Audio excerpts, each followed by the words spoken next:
What is up, guys? Dashing here for episode 337 of Community Universe Mode and edition number 86 of Friday Night Genesis. Right out of the gate, I got a hair in my eye. The best way to start off the show.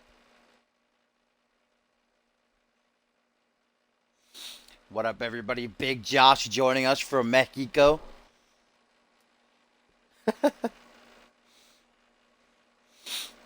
What up, Maury? Alveus, kill a clown. Haven't seen you in a while, my friend, and welcome back. Twofer, Hardline. Welcome in all for, as always, an action-packed card. We are just 9 weeks away from the grandest stage of them all, Ascendance, and just 3 weeks away, pretty much really 2, to the final pit stop before said event in Purgatory. By the way, Josh, no, I never received a report from the medical office regarding Harvey, so I think it's safe to say that somehow, some way, he did not get injured after that dismantling at the hands of Travis King on Fusion. But we'll get things underway here tonight, my friends. A night that's got it's gonna be emotional, no doubt about that, because our main event is going to pit El Jefe against Bryce Hurt one more time. Feast or fired, the very same position that Bryce Hurt was in when this all started 3 months ago. Now it's El Jefe in the hot seat. Either the human fish becomes a 3-time light heavyweight champion tonight, or we kiss him goodbye. He is fired. He is no more in CMV. But as I said, starting things off, some fatal 4-way action, some fatal 4-way action, featuring 4 of the 6 men who will be locked inside of the Elimination Chamber at Purgatory, the 12th Elimination Chamber in CMV's history. Guri Sukunov, John Reed, Josh Wolf, Kaden Kinra will be joined by Mark Intel and Randy Borton. All 6 men going to compete for the opportunity to head on to Ascendance and challenge for the Alpha World Championship. Whoever the title holder may be, we'll find out when Bob Luger gets his rematch against Ryan Kent at Purgatory one-on-one tonight. We're going to preview of that when Ryan Kent makes his first appearance as Alpha World Champion, teaming with Mark Intel to take on the formidable team of Randy Borton and Bob Luger.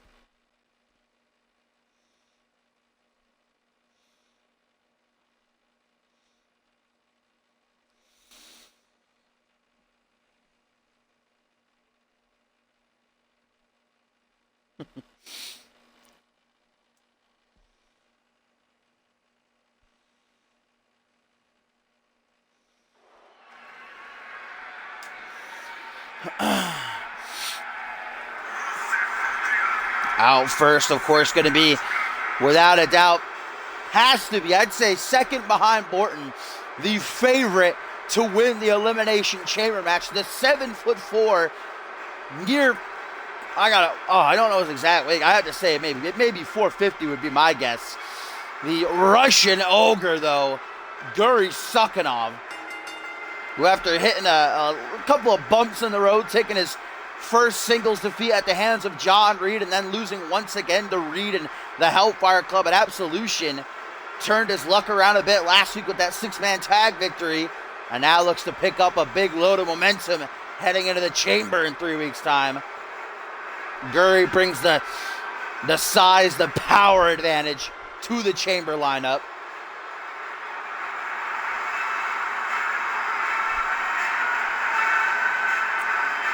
What up, Austin?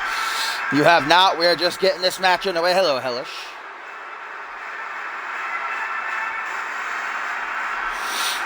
Well, the chamber lineup, I don't remember. I think it was actually Batman who said the chamber is full of like a bunch of schmucks. I don't know if I agree with that. You got Randy Borton, one of the greatest names to ever grace a CMV ring. You got an on-fire, best record this season, John Reed. You got Guri Sukunov, obviously, who was undefeated for 4.5 months. You got a dark horse like Josh Wolf. You got You know, a man who's come close to the top so many times in Caden Kinra. And then, of course, you got the true Dark Lord in Markentel.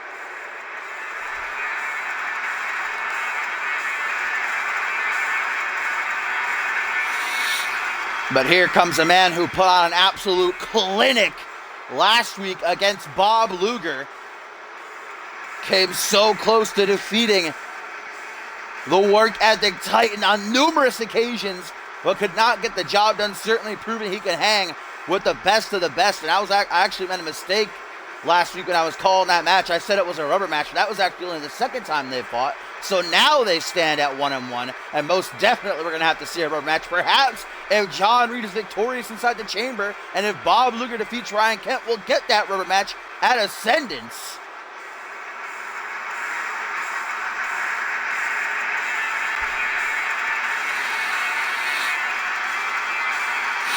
John Reed coming out here without his buzz, just as he did last week. We know that Kaiva of the Hellfire Club going to be in action later on tonight against Bison.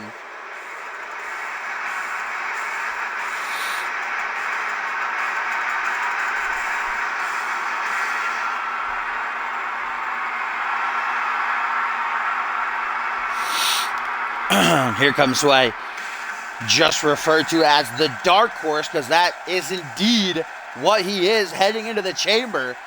Josh Wolf, kind of the unknown. Only been in CMV for 4 months. Is the inaugural and a 2-time Rising Star champion, but certainly of the lot, the most inexperienced. I mean, Josh Wolf, just 6 months into his CMV career, could perhaps be main eventing the grandest stage of them all. Because we know that the Royal Rumble winner, Paul Levine, whichever title he chooses, that'll be the main event. But then the other title will still be the main event of day 1. So the winner of this matchup is going to be main eventing either day 1 or day 2. That's a lot of pressure on the shoulders of Josh Wolf.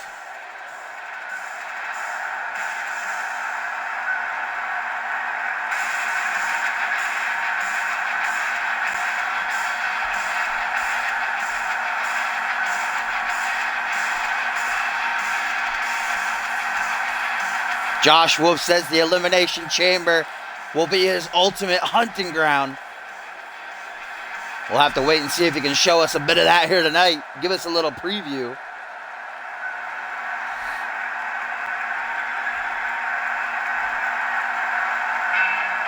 Austin, make me that you have 9 weeks to do it. That dank Ascendance poster. Like your Regicide one, but not Triple H. And last but not least of these 4, the Battle Beast himself, Caden Kinra, a former 2-time Anarchy champion, as I said, has come close to the top so many times, especially this season, had not 1 but 2 opportunities at Bob Luger when he held the Alpha World Championship. Both times was not able to capitalize, though.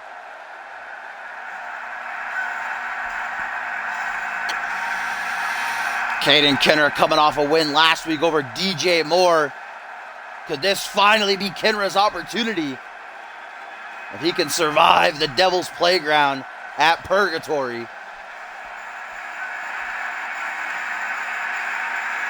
I mean, weeks are the same IRL and CMV time. So 9 weeks.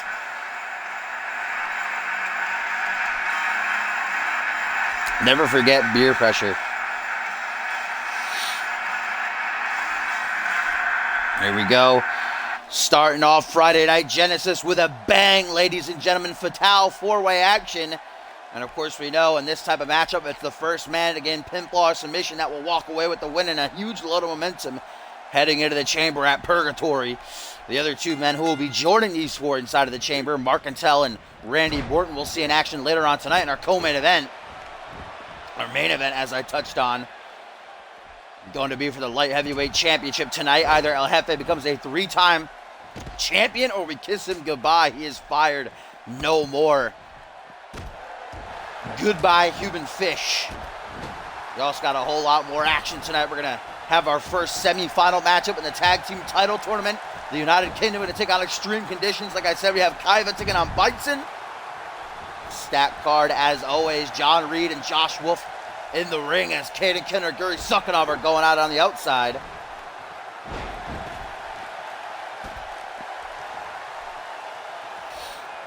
Josh Wolf with a lifting reverse DDT. Wolf, of course, was on the losing side of that six-man tag team matchup last week that Guri won.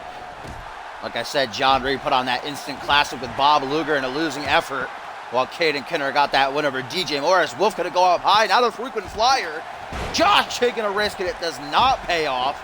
John Reed with that veteran instinct, able to move out of the way. Now a knee right down to the kidneys. Spinning soul kick by Caden on the outside. Drop kick to the knee, trying to take the Russian Ogre off his feet, but he's having some trouble. Oh, misses that elbow drop. Does Reed now. Tonight we're also going to have a bit of champion versus champion action. One half of the World Tag Team Champions, Nick Blake, going to be going toe-to-toe with the International Champ, Pierre Thompson. And it has now been confirmed by General Manager Dave Turner that Sam Valentine will be getting a one-on-one title opportunity against Pierre at Purgatory. So tonight, Pierre out for that momentum after what happened last week. Sam Valentine stabbing him in the back, joining the other team, remember. We'll get into that more later on as that match comes our way. Reed still duking it out with Josh as Caden takes Gurr to the outside once again. Reed brought up to his feet. Josh Wolf! Snap DDT by the Dark Horse. And now Wolf gonna look to finish off while he has the opportunity. Caden and Gurry busy beating the hell out of each other on the outside. Going for the hunt. No! John Reed counters. What a win this would be for someone like Wolf to defeat three men the likes of Reed, Gurry, and Kenra. This was not to be there, though. Oh, and there's a super kick that knocks Josh Wolf to the canvas. Reed's not done. Up onto the shoulders. The fall. 4 of those were not enough to take down Bob Luger last week. Will just one be enough to get the 3 count over Wolf? No, almost. Dear God, I thought that was about to be it. Guri Sukanov, after taunting, rolls back in the ring, and we know the history that these two share. The beef between Jay Davis's Army and the Hellfire Club. John Reed is the only man who has defeated Guri Sukanov one-on-one. Oh, there's that straight right hook from Sukanov. It looked like Josh went for a super kick. I don't think I've ever seen Josh went for a super kick before. Caden Kenra.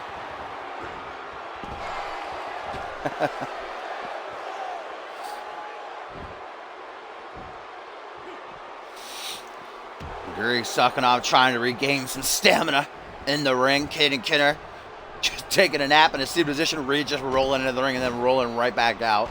Rip in peace. That leaves Josh Wolf and Guri Sukanov alone in the ring. Up next, immediately following this matchup, we're going to see Ushio Takedo make his singles debut. Another one of Jay Davis's friends, quote unquote. Going to be going toe-to-toe with Elijah Stewart. Elijah looks to chop down one of Jay Davis's pals on his road to fight Davis one-on-one at Purgatory. Josh Wolf taken out by that scoop slam. Caden Kenner, I think, might have been going for erratic static. Looped edge from the blind side by Reed, though, going to catch him off guard. Hello, Gumbel. Into the corner goes John Reed. Caden Kenra putting the Fallen Angel up high. What does the battle? Oh my God, he's going to throw him right over Guri. German suplex over Guri Sukanov. Reed is done for, I think, ladies and gentlemen. The leader of the Hellfire Club looking for a quick breather. There goes Guri after that Enziguri by Joshua. But now alone with Caden Kenner, single knee gut buster and a senton. Out to the second turnbuckle. Josh Wolf looking to keep up his assault. Oh, Josh going for that DDT off the second turnbuckle, but Caden saw it coming. Able to move out of the way at the very last second. Now a vertical suplex takes down Josh and John Reed inadvertently. Caden perhaps going for kindred spirits right there, but Josh Wolf saw it coming. Now puts Caden Kenner to the outside. John Reed gonna go join the fun, as is Guri. All 4 men in this matchup now battling on the outside of the ring. Gurry knows that the only way to win is by pinfall submission in the ring. I'm gonna put Reed back in there. Oh God, just rolling right over him. That's 450 pounds right across the back of the head. And Gurry's not done, looking to get revenge against the Fallen Angel. Devastating powerbomb by the Russian Ogre. 1, 2, 3. No. Not a 3. Gurry Sukhanov. As surprised as I am, John Reed surviving that powerbomb. The only other man to ever kick out of that was Bison back at Homecoming. Oh, down goes John Cohen, ripping beast. Oh, quickly back to his feet, though. Caden Kenner getting the hell out of Dodge. Jawbreaker by Reed. To Gurry Sukhanov, stunner! By the Fallen Angel. Then he turns the attention towards Josh Wolf, but Wolf is ready for on the hunt! Josh Wolf can have it if he can get the pin before Gurry gets to his feet. Hooks the leg. 1. Oh, just at the count of 2, though. Gurry breaks it up. Josh Wolf had the win within his sights, but Gurry foiling his opportunity, and a neckbreaker by Reed takes Gurry out. And now it's John Reed and Caden Kenner alone in the ring. These two men have fought one-on-one many times.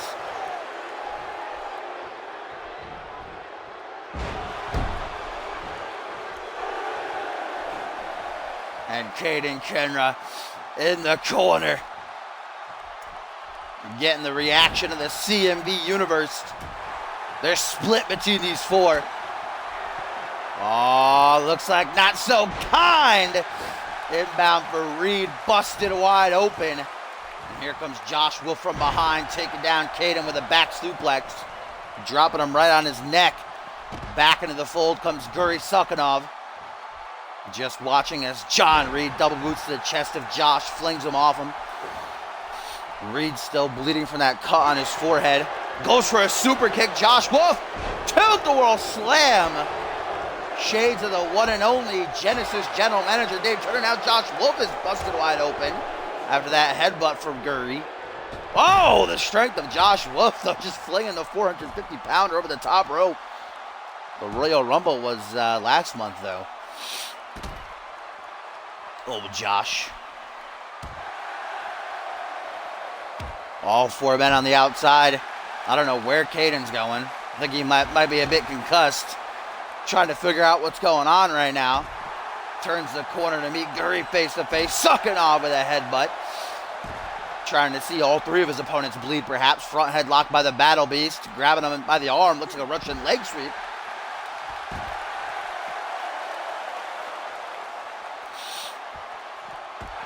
Gurry Sukhanov flung back into the ring.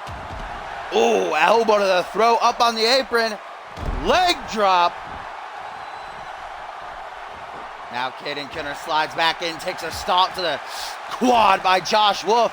Hook to the jaw. Caden, dragon suplex. 1, 2. No, only a 2 count. Caden tried to seal it. Now it's Caden and Gurry alone. What a counter by Kenner. Close on it. Down goes Gurry Sukhanov yet again, but then Caden Kenner immediately. Oh, no, John Reed exiting the ring. Don't know what these 2 are doing. What is Caden doing up on the apron? What is he thinking here? Moonsault!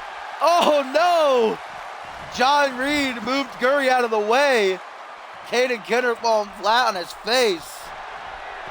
Stunner again by Reed.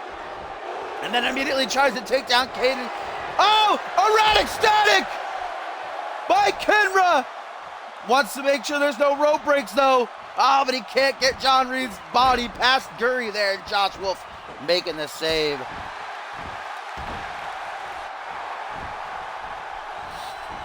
Taking Josh Wolf to the outside.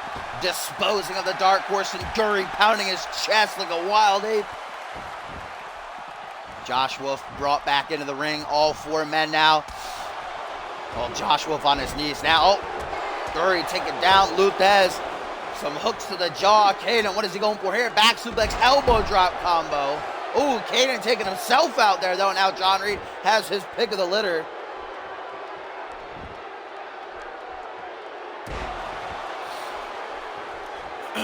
Josh Wolf trying to get back to his feet right now. What a fatal four-way matchup this has been. John Reed and Josh Wolf are both busted wide open. Oh! Reed, the fall to Caden, but Josh Wolf is up on his feet. John Reed knows this, so he gives him 1-2. Reed says, come one, come all. Hooks the leg. Can Guri get it in time to save it? 1, 2. Yes, he does. So close for Reed there. But now Josh Wolf saved by Guri. Oh, Radix stat. No, I'm not so kind. Almost got, oh, geez, John Reed just packing them pins, fam. Good God. About to hit Josh Wolf with a third one, but instead decides to travel on over to Guri. Oh, but Josh Wolf coming up from behind. I don't think John Reed realizes. Yes, on the hunt. Again to John Reed. Guri sleeping on his feet. Josh says, I got one for you too, brother. But no, Guri is too much for Josh Wolf to hoist in the air. Straight right hook, and Josh drops like a sack of rocks.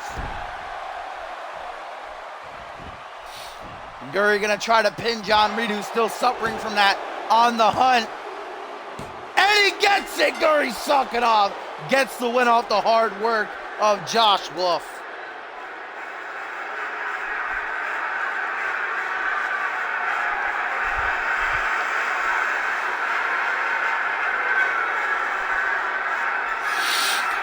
John Reed was still reeling from that on the hunt at the hands of Josh Wolf, and after Guri took out Wolf with that straight right hook, the Russian Ogre stealing the pin to get the win.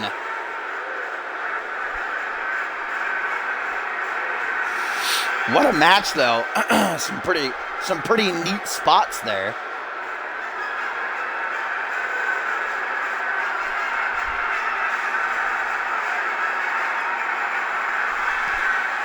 And there's how this match came to an end.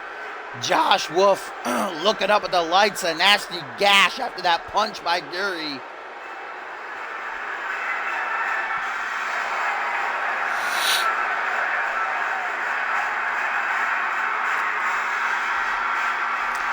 Suganov getting back to his winning ways.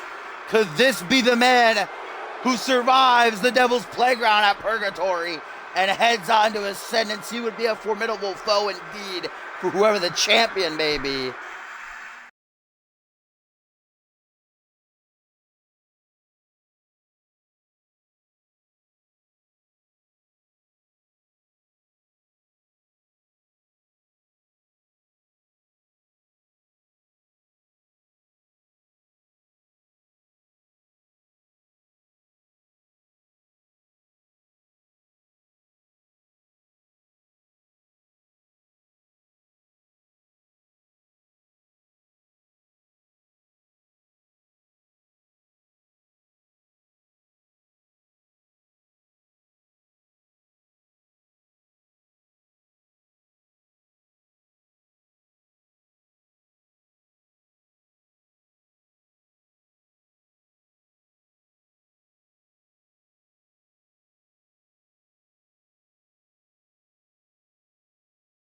I'm good, J-Rod. How are you, my friend?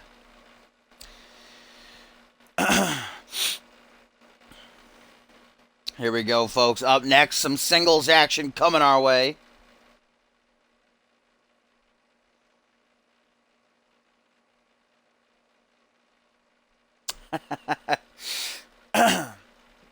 We were introduced to Ushio Takedo last week, the most recent member of Jay Davis's army. We know is comprised of Devlin O'Brien, Guri Sukanov, and Jay Davis himself. That six-man tag match last week was Guri, Devlin, and Takedo that defeated Elijah Stewart and his chosen teammates of Josh Wolf and Rubik. Elijah has a date set with the money man himself, Davis, who we haven't seen since Absolution. Davis keeping himself in the shadows, letting his boys do the work for him, and trying to wound and and injure Elijah before they go one-on-one. Anarchy rules at Purgatory.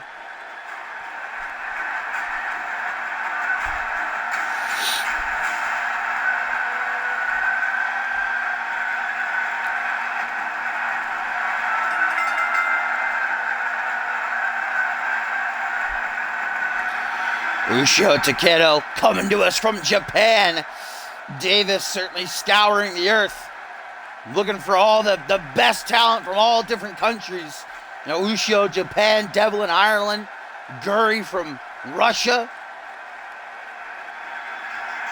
We're going to see what Ushio can do on his own, though. Last week, Ushio got the win in that six-man tag by tapping out Rubik via a nasty-looking ankle lock. Elijah going to have to be on the lookout for that, no doubt.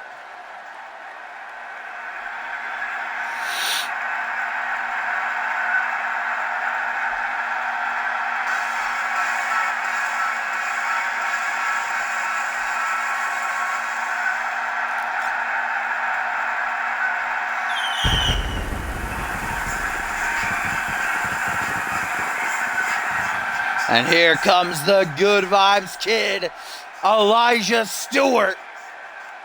Desperate for a win before heading into Purgatory. Elijah was so close to winning the Rumble, was in the last three. Last month at Absolution, his opportunity to main event Ascendance just slipping away from him. With a victory over Davis at Purgatory, perhaps Elijah could try to get himself some sort of title opportunity heading into Ascendance. Maybe another shot at the International Championship. Who knows? Right now, Elijah's focus got to be on Ushio, got to be on Davis. We know later on tonight we'll see Nick Blake battle the International Champion Pierre Thompson.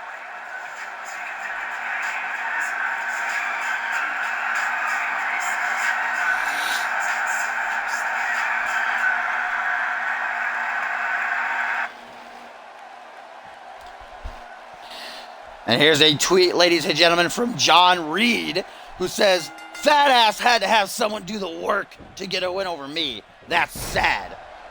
Obviously referring to Guri Sukhanov, who picked up the win via Josh Wolf's work. Oh, look at that. I missed the, did I get the squee? But Ushio immediately beginning work on the legs with that Indian deathlock. Elijah quickly going to want to get out of that, and he does. Both men back to their feet. Looked as though they're evenly matched, about the same size, same weight. We saw Ushio last week in that six-man tag. What we saw from him, a submission expert and a great striker, Elijah. We know he's a high flyer, a risk taker, a speedster. No doubt about it. Snap over the arm. Looking for a wrestling slam. Elijah, though, with an arm drag. Going to save himself as he closes the distance. Comes in. Cheeky little punch in the mid. Oh. I don't know. Whoa, oh. Back suplex elbow drop. Not too sure what just happened right there. Elbow drop to the top of the head by Elijah. A former World Tag Team Champion alongside his half-brother DJ Moore. Elijah to the top rope. Oh, nice body splash. We'll see DJ Moore in action later on tonight during our live event. Going to be teaming with MLP to take on Consortio. Oh, Elijah, what's he going for here? Getting funky like a monkey is the Good Vibes Kid as he drops the elbow. He got him in the ribs kind of with that. Goes for the pin. 1, 2. Only a 2 count. Kick to the back. Wakes up Ushio like he didn't even feel it. Like it didn't even phase him. As he gets off that Hurricane Rana stomp down onto the arm now. Puts Elijah onto his chest. Ushio trying to prop him back up. Elijah says, "No, fam." Snaps the arm over the shoulder. Irish whip now. Pullback attack. Maybe no. Out onto the apron he goes. Store with a hot shot. Sends to KO. Oh, Elijah. The wrist taker with a moonsault. But the wrist backfired. Ooh, oh. What is with this match, though? German suplex on the outside of the ring. And those mats offering little to no protection.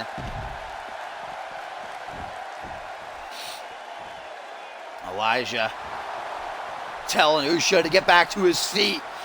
As John Cone at the count of 5 here. Elijah looks like he might win by count out, maybe trusting that Uso will get back in time. As he does, dance! Uso working on Elijah's legs throughout this matchup.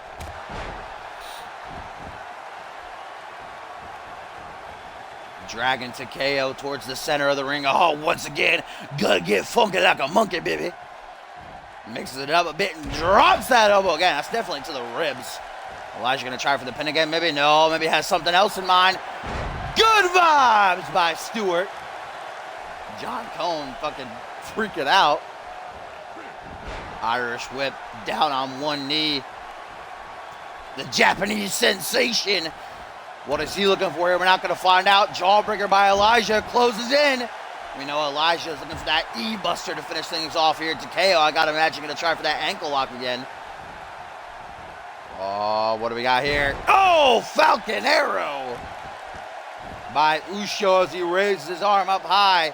A bit confident. Oh, again to the crowd, turning his back on Elijah. And that's a huge mistake. Elijah to his feet, but walks right into a wrist clutch suplex. Bringing Elijah back to his feet. Forearm snatch. Oh no. A couple of shoulder tackles, rather. And then a back suplex. Gonna get a 5-knuckle shuckle. Oh, Takeo, what's he gonna do here? Shoots in, but Stewart catches him, denying that takedown attempt.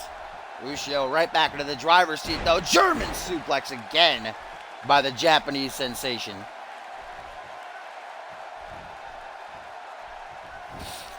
Flipping Elijah over, tries for the pin, middle of the ring. Stewart, can he get out of this? Yes, he does. The count on just one.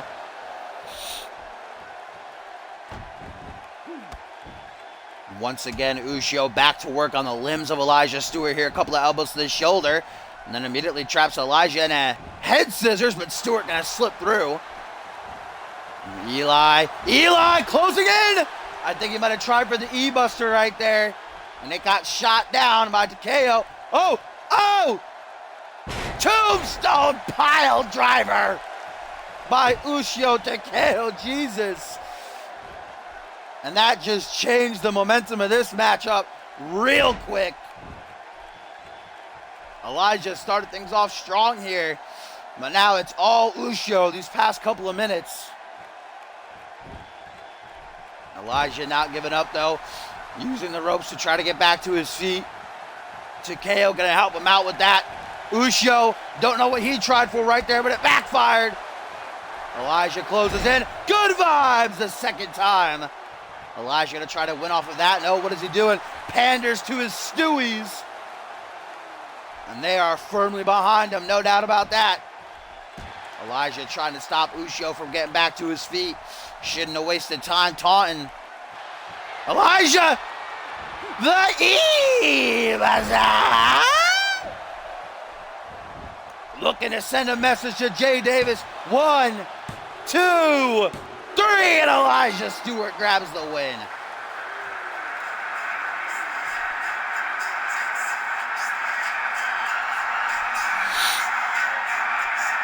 Elijah Stewart grabs the victory, a much needed victory, heading into purgatory as he takes down one of Jay Davis's guys.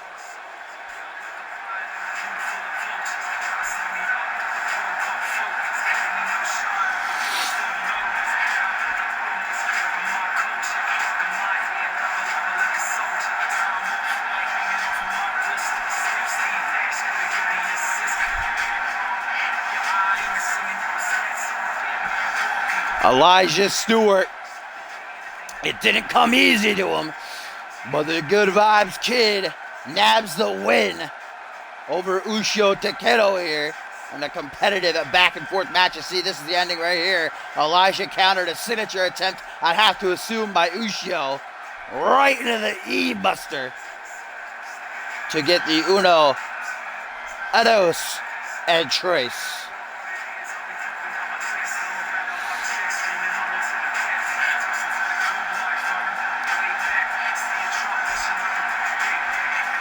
Jay Davis better be ready for Elijah Stewart. 3 weeks' time at Purgatory.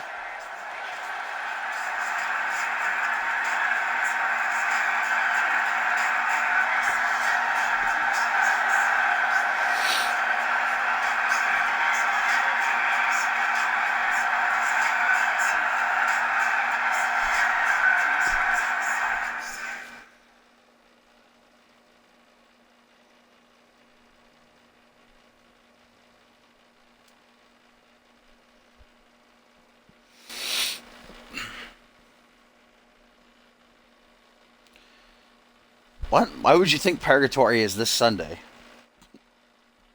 Nope. 3 weeks away is Purgatory, the final pit stop before Ascendance, which we are just 9 weeks away from. The grandest stage of them all, the 5th annual Grand Spectacle.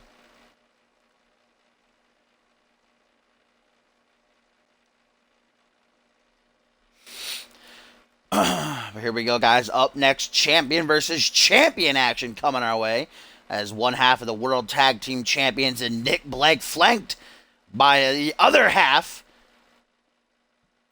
excuse me, and Zach Cage and Sam Valentine, it seems. A little bit of an alliance being formed here. Remember, we touched on it a bit earlier, but last week it was supposed to be Zach Cage and Nick Blake taking on Sam Valentine and Pierre Thompson in tag team action. But as the match was starting, Sam Valentine decided to jump to the other side, and it became a handicap matchup where Valentine, for the third time since coming to Genesis, would pin Pierre Thompson clean 1, 2, 3.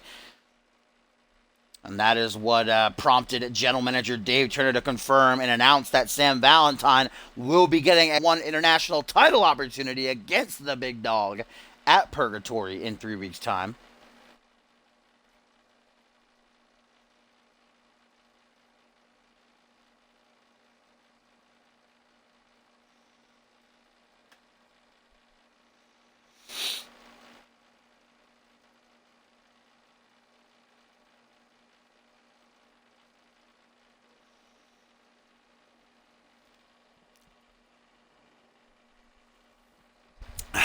Whew. Ugh, I hate seltzer, but it's all that we have right now. What is it? Alexa, what weather? Currently, in Bridgeport, it's 81 degrees. Whew, Cloudy 81. skies. Today, you can expect thunderstorms. 81, High Hammy. of 81 degrees and a low Can't be of dealing with this. 72 degrees.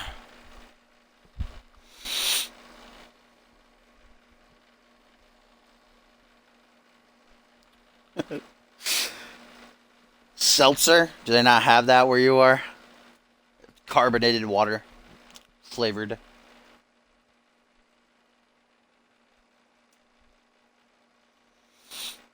Ladies and gentlemen, a tweet here from the White Rabbit. Freddie Osborne says, I have finally found him. Hashtag imaginary friends. We haven't heard from Freddie Osborne since he was taken out, gosh, what, 3 months ago at Cause and Effect by Cameron Harris and Lex Knight. Could this mean that Freddie Osborne was on his way back to CMV? We get another tweet here from Pimp Daddy Mac, a.k.a. Tyler Endicott, who says, at Alistair Knox, I want my rematch for the Rising Star Championship. Knox, of course, being knocked off, or Knox rather, I should say, knocking off Endicott just yesterday on Reality Wrestling, as well as Victor Romero in that triple threat match to be crowned the new Rising Star Champion. And Knox has announced that he will be issuing an open challenge next week on Reality Wrestling. So perhaps Endicott will be the man to answer it. We'll have to wait and see. Well, here come the World Tag Team Champions. Of course, Zach Cage on the right, but it is that man on the left, Nick Blake, that will be competing here. And Sam Valentine skulking around ringside. I wouldn't be surprised. Look at that cheeky grin on Blake's face. Good God, I hate this man. How could you not hate Nick Blake? The man that you love to hate.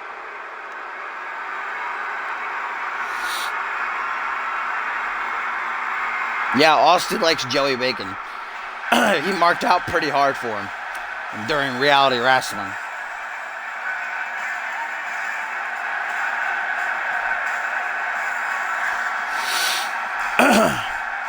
But here he comes, baby. The big dog. Prime time. Pierre Thompson. With that international championship snug over his shoulder. The belt he'll put on the line in 3 weeks' time at Purgatory against Sam Valentine. Pierre Thompson has never been able to defeat the Dream, whereas Sam has pinned the big dog not once, not twice, but 3 times. Can Pierre finally get one back from him, or will we have a new champion? Will the dream come true? We'll have to wait and see. Tonight it's all about bouncing back for Pierre after that loss last week in the handicap match. Though he's essentially handicapped again here in this one, with Cage and Valentine being ringside. And as I was saying, I wouldn't be surprised if either of them tried to interfere.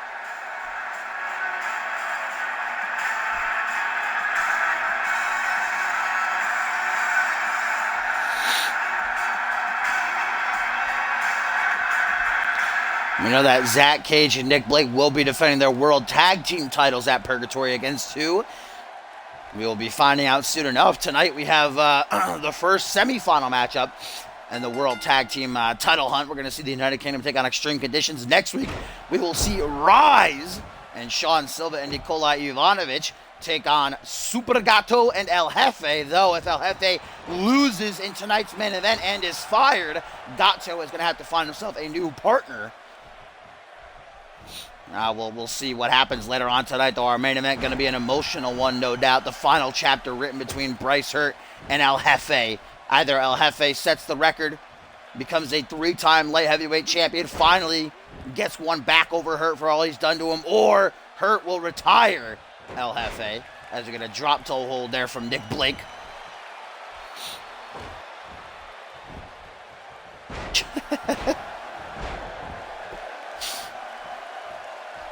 Blake certainly no stranger to high-profile matches. Former unmatched television champion and a Money in the Bank holder. The first man to ever cash in Money in the Bank and lose. Though Nick Blake has certainly turned a new leaf this season. You know, the end of last season, he was really down on his luck. Was thinking about even, ending his career, leaving CMV. But under the, Cole Savage taking him under his wing, really just turned his entire career around. And now he and Cage have been World Tag Team Champions for 3 months. Get an arm drag there by Blake. Puts Pierre down on one knee and a kick to the chest. Oh, Pierre going to fire back, or he tries to. But Nick Blake gets an elbow off to the side of the head. Pierre catching him with a little cheeky hip toss, belly-to-belly type combination maneuver. Hooks the leg. Pierre trying to end things early. Only a 2 count, though.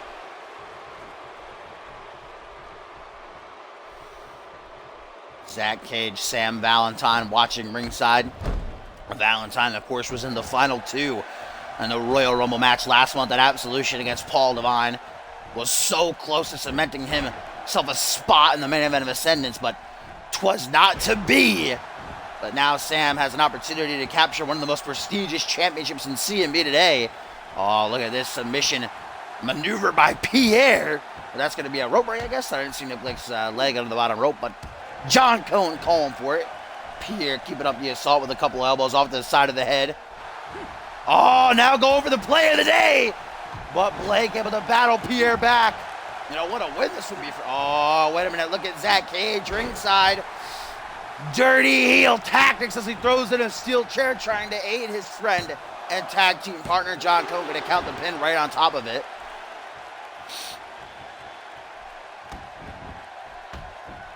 Elbows to the chest of Nick Blake, the international champion, keeping up his assault. Oh, goes for the Superman punch. Oh, Blake with a high kick, another high kick. Oh, that was weird. Goes for a kick to the gut. Got shut down, though. And a Long Island slam. A shout out to his good friend Tim LaFave with that one. Tim LaFave, who last week was brutally beaten down by his own father, Pat LaFave. Tim LaFave came back tonight to issue a warning to Pat LaFave that purgatory is nearing. Tim LaFave saying he will be victorious and he hopes that... Oh, wait a minute! Egg drama by Nick Blake. Hooks the leg. What a win this would be. 1, 2, only a 2 count.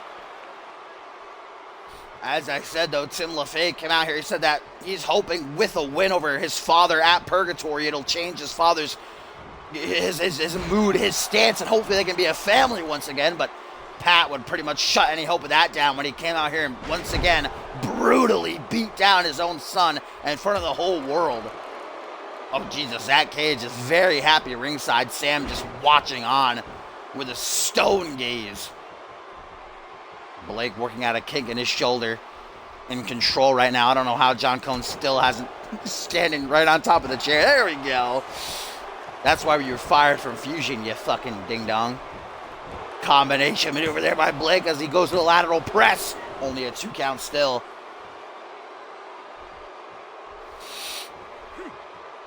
Trip up by Pierre.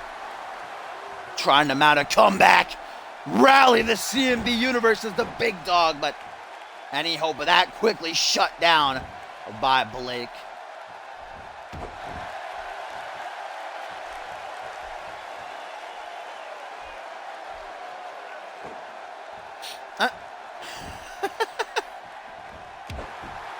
That kick was a little bit too high by Blake there.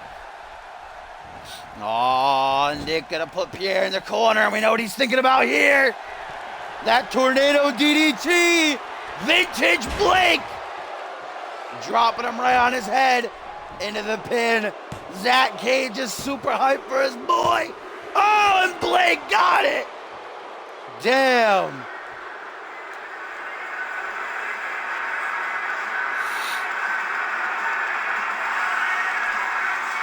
Nick Blake just pinned the international champion, and the downfall of Pierre Thompson continues tonight. Will he be able to bounce back when it matters most and retain his championship at Purgatory? Or will the dream come true for Sam Valentine, backed up by Cage and Blake and seeming so?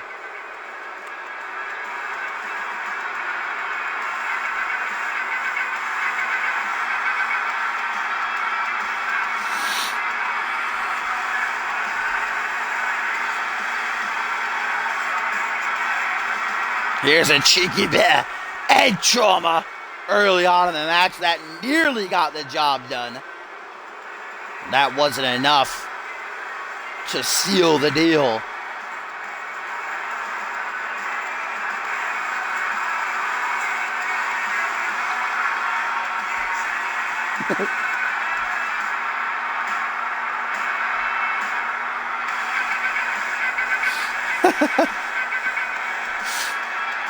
Here's the finish right here. Vintage Blake with the tornado DDT. Planting Thompson right down onto his head. You can see eyes wide open. He was just in La La Land, staring up at the lights. Blake and Cage keep their momentum alive. Who will they be defending their titles against come Purgatory? We'll find out soon enough. We'll see who heads to the finals. Up next, I do believe that match is.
Sorry about that.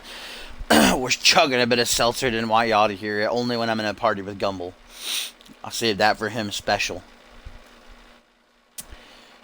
But the action continues up next, my friends, with some tag team set to come our way. Going to see the United Kingdom, Griffin Drake and Richard Franco Tango with Extreme Conditions and Eric Thunder and Matt Jefferson, the winning team. And this heads to the finals and takes one step closer to a World Tag Team title opportunity at Purgatory. Like I said, next week we'll see Rise's Sean Silva and Nikola Ivanovic battle Super Gato and El Jefe. But if El Jefe loses in tonight's main event and is fired, Gato going to have to find himself a new partner. That's to worry about next week, though. Right now we're about to find out which of these two teams will be victorious. You did, Tim. You just missed it by like 2 minutes.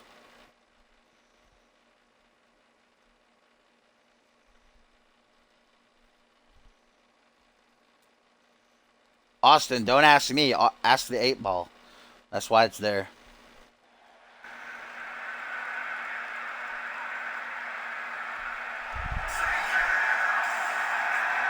Batman's lying to you, Tim.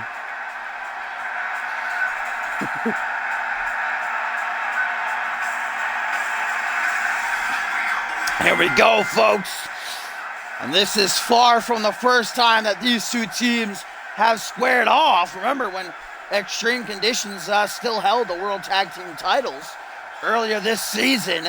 The United Kingdom returned after a 2.5-year hiatus and brutally attacked Extreme Conditions for weeks, week after week after week, until finally they were given an opportunity at the Gold back at Point Break, and they obviously could not capitalize on that opportunity.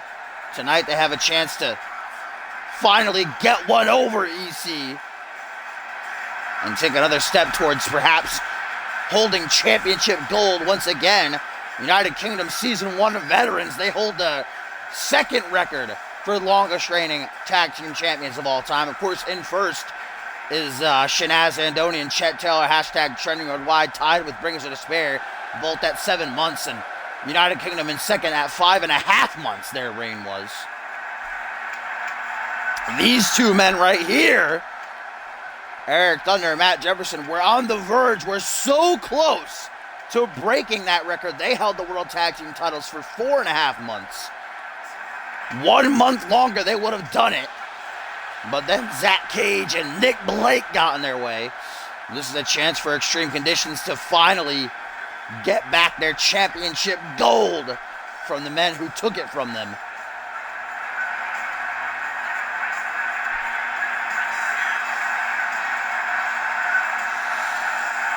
And ladies and gentlemen, we have some breaking news. CMV Wrestling superstar is missing from local Dayton Hospital after his brutal assault on the top of the show. Authorities are looking for LaFave as he was not medically cleared to be discharged. So Tim LaFave, ladies and gentlemen, I touched on it earlier during that last match actually, that again his father attacked him earlier in the show, and apparently now he's gone missing from the local hospital. I hope he's okay.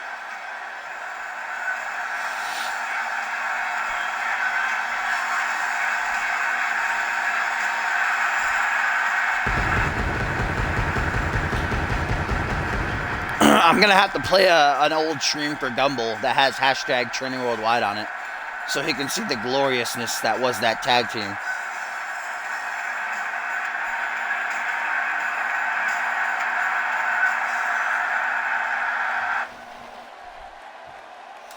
Here we go, folks. The United Kingdom Extreme Conditions going at it in this semifinal matchup. Winning team heads to the finals in 2 weeks' time.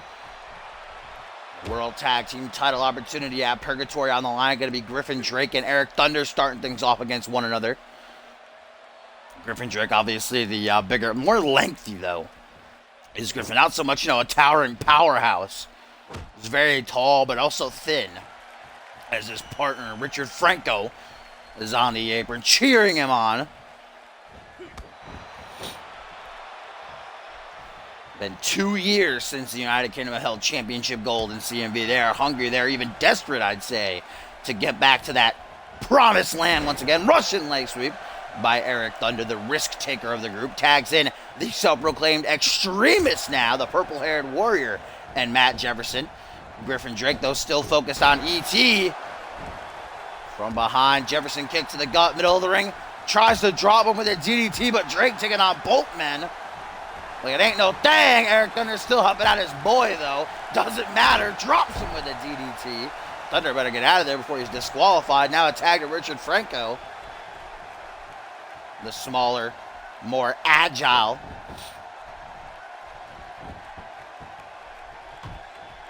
Did Hashtag Turning Worldwide and the Naughty Guys didn't fight at that wasn't WrestleMania or Ascendance. When did they fight at? I think it was Backlash.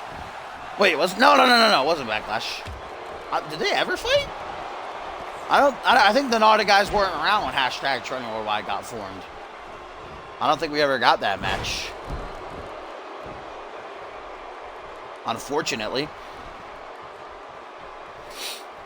Tag to Eric Thunder. Now the two smaller, more agile men of the respective teams here going at it. Japanese arm drag by E.T. Oh, and dropped face first. Is Thunder as Richard to the ring apron. 450, almost overshot it. I'm surprised he didn't. Luckily he had that magnetic pole to bring him in. I should bring Fandango back and give him that world title push. That's what we all want to see. He's got a long road home, a.k.a. Fisherman's Driver by Thunder. Still to come today. Up next, we're going to see the Latvian Kaiva go one-on-one with Bison for the first time. That should be an interesting matchup. Then in our co-main event, the new Alpha World Champion Ryan Kent going to be in action for the first time since winning the belt as he teams up with Marketa to take on the dream team of Randy Orton and Bob Luger. And we all know our main event, Feast or Fired, El Jefe. Bryce Hurt one more time, so much on the line. Long road home by Franco.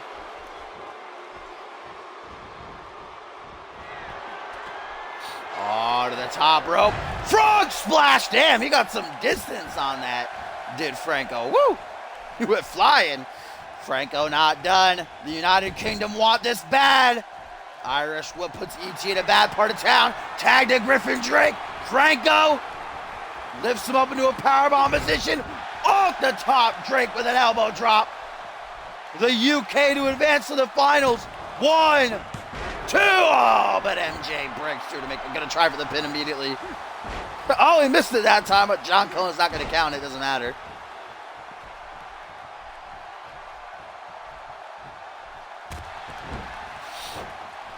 And now Extreme Conditions have another opportunity to come back in this one. This is a semi-final matchup in the World Tag Team Title Hunt Tournament, Maury. We saw the United Kingdom defeat... excuse me. Shit, I don't even remember who they beat. Oh, but look at this. Rolling Thunder! Oh, yeah, they beat Consortio. And Extreme Conditions beat... yeah, boy. My memory is so bad. I don't remember. My memory is too shot to shit. Oh, but look at this. Eric Thunder hit that arm drag Hurricane Rana. A tag to MJ now.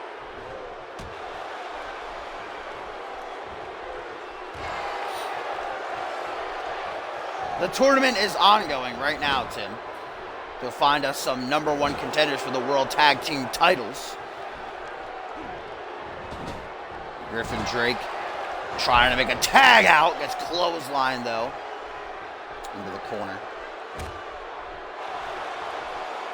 Oh, Jefferson showing off his strength. Deadlift. Sit out powerbomb by the purple-haired warrior. We know that next week we're going to see Rise's Sean Silva and Nikola Ivanovic take on Super Gato and possibly El Jefe in that semifinal matchup. And then the two finalists will compete the go-home show to see who will get the crack at Zach Cage and Nick Blake at Purgatory with the belt on the line.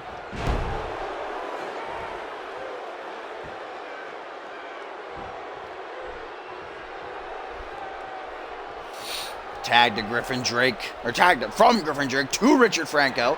Some teamwork from the United Kingdom. Assisted Enziguri. And down goes the self-proclaimed extremist. Not for long, though. Pops right back up. Dropping Griffin Drake right on his shoulder with that arm wrench. Oh, and MJ's not done. Twist of fate. Extreme conditions to advance. Hooks the leg. 1, 2. Oh, only a 2 count.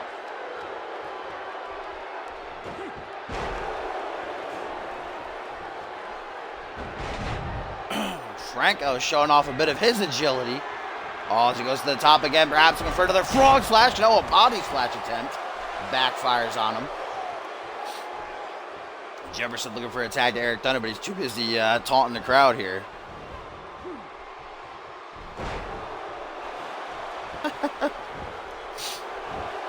Looks like this one might be up to Matt Jefferson, guys. Eric Thunder can barely keep himself up on the apron. They're having to use the ropes to help him out, to give him an assist. Franco taunting the crowd, getting under their skin. You know they're firmly behind extreme conditions here in this one. Oh, Franco gonna look to steal it. Powerbomb attempt by MJ. Countered into a roll-up. Oh, only a 2 count, though.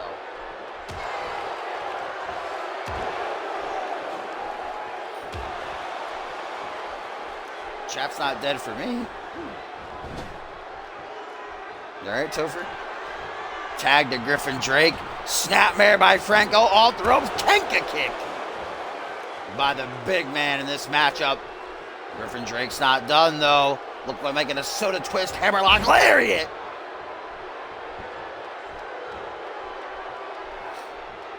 Brought up to a vertical base. Drake not done. Up onto the shoulders. Electric chair position. The United Kingdom to advance. Driver puts him right down onto his neck. 1, 2, 3, and the United Kingdom advance to the finals. Extreme Conditions Championship aspirations to become 2-time champions are down the gutter. The UK take one step closer to getting themselves a championship opportunity.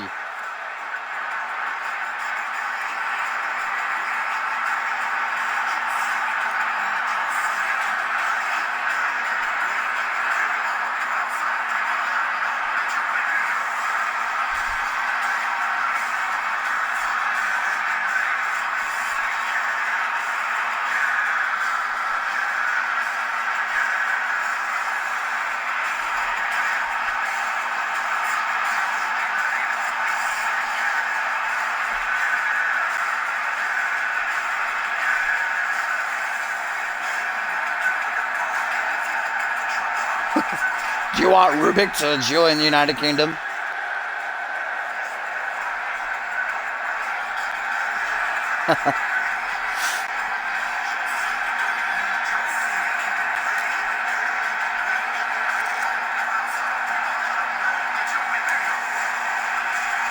Who the fuck are those guys?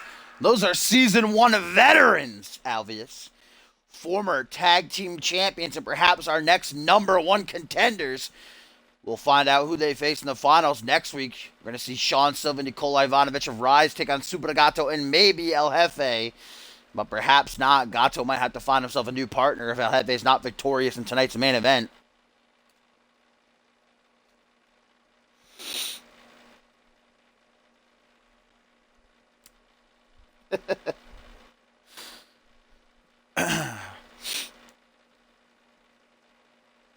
The action continues to roll on here, folks, with a first-time collision between the Latvian, a 2-time international champion, and Kaiva, and a man who also formerly held that international title, Bison, ladies and gentlemen. What an earth-shattering reveal it was. I know there was a couple of murmurs, a couple of people here and there who thought that it was Bison who was the perpetrator the entire time, but we take it back 7 months to the Tag Team Cup towards the start of the season. Duo Maxwell and Bison calling themselves... oh my god, did I forget their name? Vampire Pain, I almost did. Were the World Tag Team Champions, but remember they were beefing with Rise at the time, and Rise brutally injured Bison, took him out of action, so Duo Maxwell had to defend his titles on his own against Extreme Conditions. And EC began their reign by defeating Duo, but it was after the event that Duo Maxwell was brutally attacked in his locker room backstage, and a masked man was seen leaving the scene via security footage, and everybody kind of just assumed that it was Sean Silva, it was Rise, and Sean Silva himself said it was not me. If I did do it, I would let you all know. But everybody kind of just, that was, it was settled. The CMV universe, the majority of them said, oh, it was Sean Silva.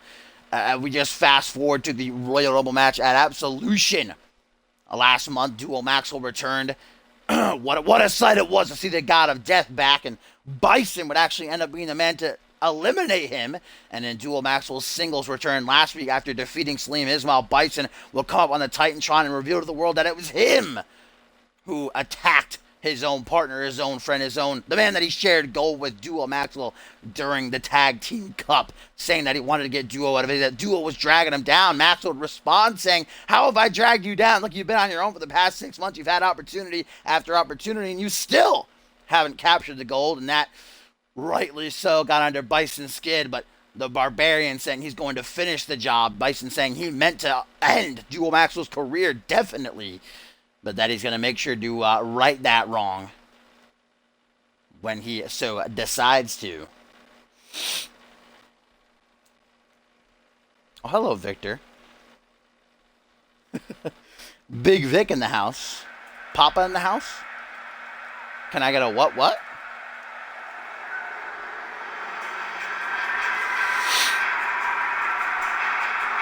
Tonight, though, Bison! Just looking, Afterlife in that position, though. Afterlife taking up the position of John Reed. Of course, we saw Reed in action towards the start of the show in that fatal four-way match.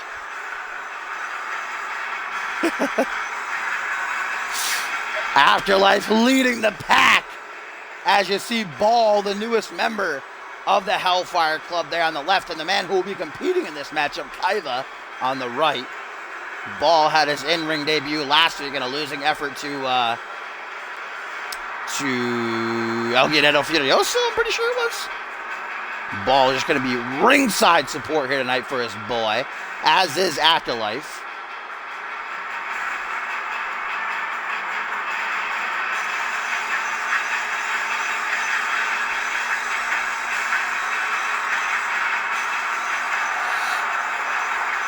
Oh, ladies and gentlemen, more breaking news. Tim LaFave was sighted outside of the Dayton Arena mere moments ago. He shoved past security, demanding to be let through.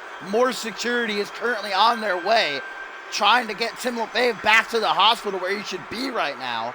But Tim LaFave obviously very adamant about something, maybe back to get, revenge on his father, but I don't even know if Pat is still here.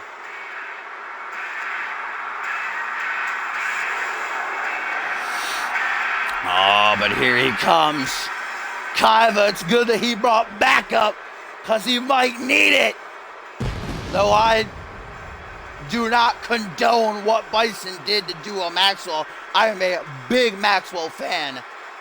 You still get chills up and down your spine every time this man marches his way down the ramp, a Season 1 veteran who promises that he will end Duo Maxwell as he meant to do towards the start of the season. Bison, I'd hope he has eyes at the back of his head, because Duo surely out for revenge. Duo? I mean, Maxwell wanted to get things done last week. He told Bison, come meet me in the ring right now. Let's do this right here. But Bison said on my terms when I want to. Oh, hello, Afterlife.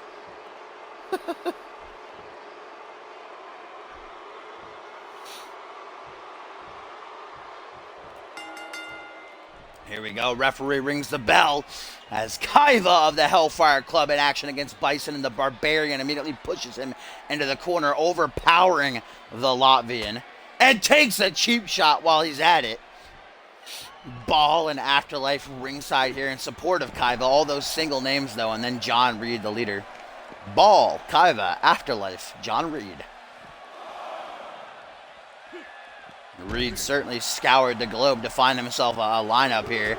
Remember, he told us that he found Afterlife in an alleyway in Hell's Kitchen. I don't remember where he told us he found Ball at. Oh, Kaiva, though, taking Bison to a bad part of town. God damn, the strength of Kaiva with a choke bomb. Deadlift choke bomb while we're at it there. My goodness, you see Afterlife and Ball creating a space here, because if they even touch Bison, it could cause a disqualification. And what a win this would be for Kaiva over someone like Bison. They don't want to screw that up for their boy. Oh, count of 6, and we're going into the crowd. What the hell? Bison may be wanting to send a message to Duo Maxwell. The referee's at a count of 7 right now, though. Oh, Kaiva might have screwed himself. There we go, right back into the ring, and this match is going to continue. I've never seen them go into the crowd during a regular match before. God damn, that almost ended badly for both men. I was going to say, though, we have seen some friction between Kaiva and Ball in the Hellfire Club. Kaiva saying that they didn't really need a 4th, and that he doesn't trust Ball. We got a belly-to-belly there by the Latvian, throwing Bison overhead, and a kick to the chest puts him on his ass. Wrong time to taunt there for Bison.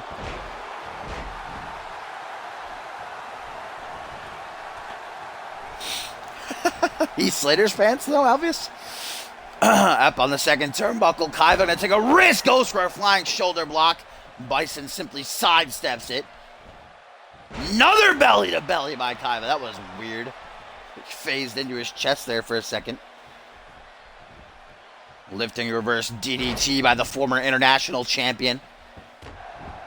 Oh, Extreme Conditions beat Hellfire Club. That's who they beat to advance to that semifinal matchup we just saw. So, you know, Kaiva and Afterlife, the tag team component Hellfire Club, haven't really been doing too well as of late. Kaiva going to try to return to his singles roots here. Like I said, this would be a huge win for him over the Season 1 veteran and Bison. Duo Maxwell, without a shadow of a doubt, has his eyes on this matchup. Choke bomb! Going to throw Bison overhead. God damn, the Kaiva's been working out, man. He's been pumping that iron. Bison's 300 pounds, bro. That's not easy to throw him overhead like that. Now these outlaw stomps. Was trying to cave his chest in as he hooks the leg. 1, 2, but only a 2 count. Still to come up next in our co-main event tag team action, Ryan Kent. We're going to see him for the first time since he won the Alpha World title at Absolution, teaming with Arkansas to take on the Dream Team, the iconic duo of Randy Borton and Bob Luger. As Bison perhaps going for a dominant. Did you see Ball arguing with that fan in the front row, though? The fan in the front row said, Hellfire Club sucks. Ball said, shut your goddamn mouth. Big full Nelson slam, but Kaiva's not done. Perhaps the fear of Duo Maxwell lingering has thrown Bison off. Landslide by Kaiva. 1, 2. Oh, only a 2 count.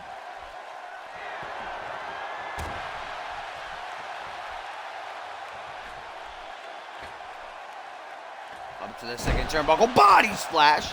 Kaiva tries to stay in the driver's seat. You know he has Bison hurt and reeling right now. Gonna try to go for some elbows, keep Bison grounded. The Beast, though, back to his seat. Jaw-jacking forearm smash. And a gut-wrench power bomb right in front of Afterlife, who cringes at the sight. And Bison just staring down at Kaiva now. I don't know what he's thinking, but Kaiva, not someone to be taken lightly. He shouldn't be giving him this much time, or maybe he should. Awaits for Kaiva to rise in a Dominator. Bison's not done, though. Right into the Bison bomb. Look at that with such ease. Just lifts him into the air. 1, 2, 3. Oh, my goodness. I thought that was a 3. Dear God, a mere millisecond away from Bison sealing the deal, but Kaiva surviving. Not many men can say they've kicked out of the Bison bomb. Kaiva with a power bomb of his own, though.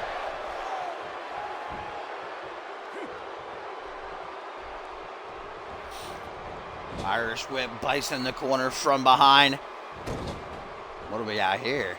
Catching out of the corner with a German suplex. Ball is fucking hyped as hell. He is loving it right now. Oh, maybe going for a second full Nelson slam, but Bison saw it coming. Well scattered by the Barbarian, but not that. Another German suplex. And now Bison's carcass just dragged towards the center of the ring as Kaiva kicks him like an unwanted puppy. And I wouldn't be surprised if Kaiva kicks puppies. 1, 2. Only a 2 count. Close count, though, for that.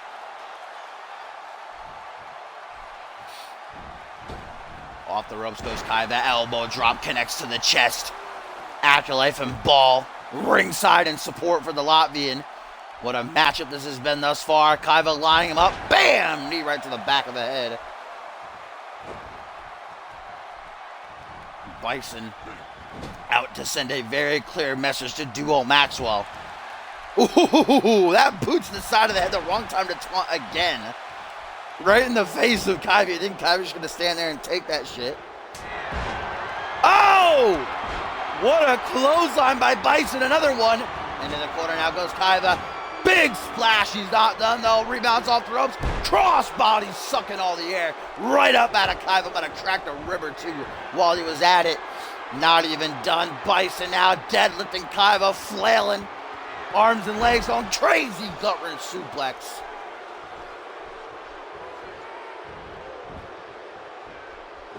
European uppercut by Kaiva. Trying to bounce back here. He knows he's in trouble. God damn, man. When did Kaiva become a fucking behemoth powerhouse? He's been manhandling Bison in this match. Back elbow by Bison. Goes for a kick to the gut. Pushes Kaiva off to the counter. Thought he was going to go for the spear there. Belly to belly instead. Jawbreaker by the Latvian. Closes in. Nice forearm smash. I think that was a forearm smash. Might have been a clothesline. And right back to these outlaw stomps. Kaiva taking a second. This has been a grueling matchup thus far for both men. Trying to regain a bit of stamina as he grabs Bison by the horns, brings him to his feet. Irish whip into the corner. Kaiva's trying for something here. I don't know what, but he's put Bison in the corner multiple times trying to finish him off. Oh, bull! Clobbering blow to the back. Hook to the jaw. From behind, Kaiva escapes. Stomp to the quad they go. Tit for tat. And bite now by Kaiva as he drops down to one knee. Desperation pin attempt. 1. Oh! Bison! Luckily, John Cone saw that rope break right there. Kaiva's absolutely livid about it. Thought he might have had it there. After that headbutt again, puts Bison in the corner, turns him around. I think he's trying to set him up top, but Bison's just not having it. A DDT this time to catch him.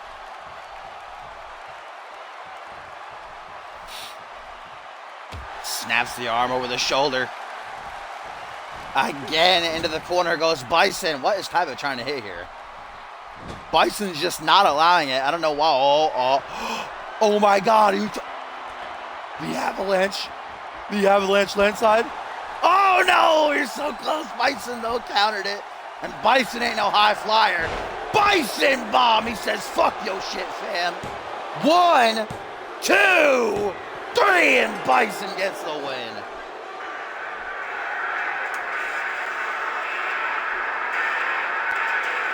We were so close to finally seeing an avalanche landslide.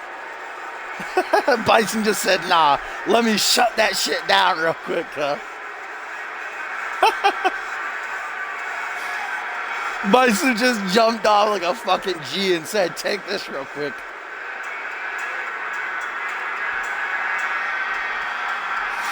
What a matchup between these two. Here's the finish. A second Bison bomb.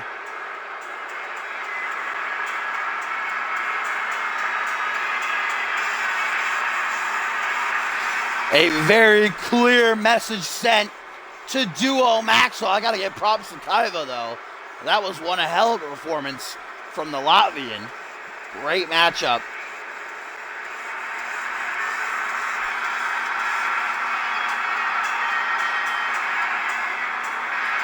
Kaiva's got to hit it at Ascendance. That's when he's got to hit it. And it'll be worth the year buildup.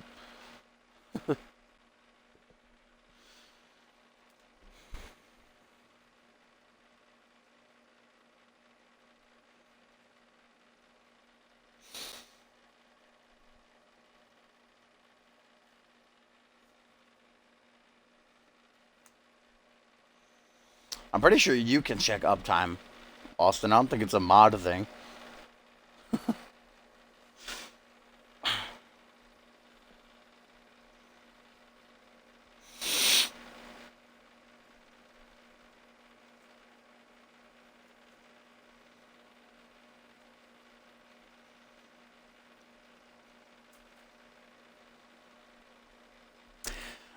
I like telling Topher what to do also.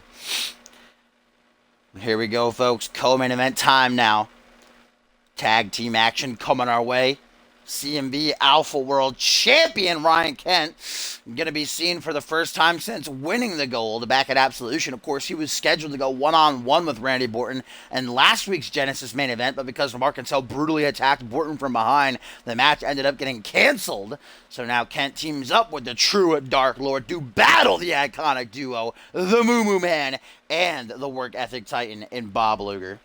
Oh, and guys, a tweet from Brycer who says, "Pay attention, bums. Come main event time, I'll be ending the career of your favorite little Mexican hero." Indeed, that is our main event. Feaster fired, the final chapter between El Jefe and Brycer. Either El Jefe becomes a 3-time champion tonight, or we kiss him goodbye. He is fired. He is no more. No doubt the CMV universe and many of the superstars in the back are going to be on the edge of their seats for that match. I'd have to imagine Super Gato going to be nail-biting. If El Jefe loses, Super Gato's going to have to find himself a new partner for the tag team title tournament. But I'm forced. I got this co-main event to go. Earlier tonight, we saw 4 of the men in the Elimination Chamber compete in that 4-way. It was Guri Sukhanov who got the win. Now the other 2 going to be in action. Mark Martinsell and Randy Orton going to be joining them. The fan favorite, without a doubt. There's actually a poll taken on the website, communityuniverse.4motion.com. !join will give you a hyperlink to it. But it asked who is your favorite to win the chamber, and Randy Orton got the most votes. I think that I think maybe Josh Wolf came in second, if I remember correctly. I think so. But Randy Orton was definitely in first. The majority of the universe behind the Milkman. We saw a main event last year's, and they want to see him do it again, baby.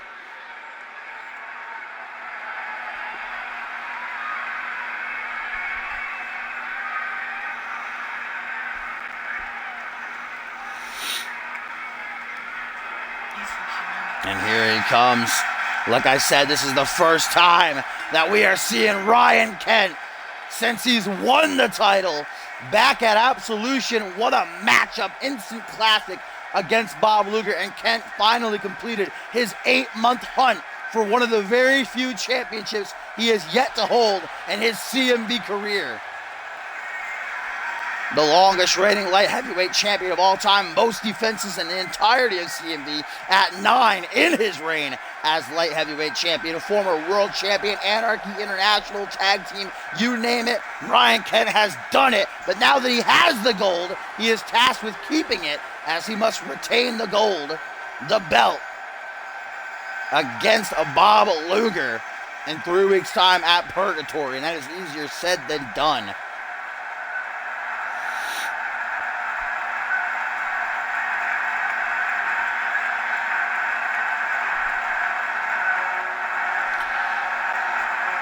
And his tag team partner for the night, none other than the Big Red Machine, the true Dark Lord, Mark Martinsell, who last week on Genesis... Oh.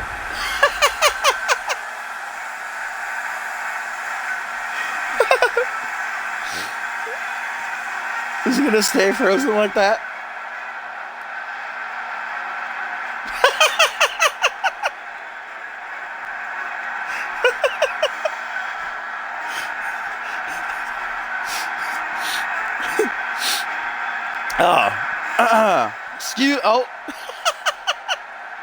I think this happened to Sebastian earlier this season too, if I remember.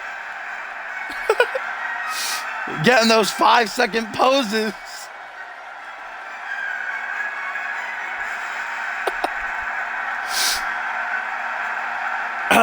For the benefit of those with flash photography, Mark Martinsell getting those poses in, fam. Oh, look at those fingers just clutching the top rope.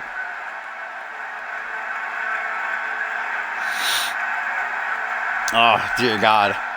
As I was saying, though, Mark Martinsell last week was the only man of the Elimination Chamber participants who wasn't booked. And he told us all that he would make a statement. He attacked Caden Kenner and then brutally assaulted Randy Orton with a sledgehammer.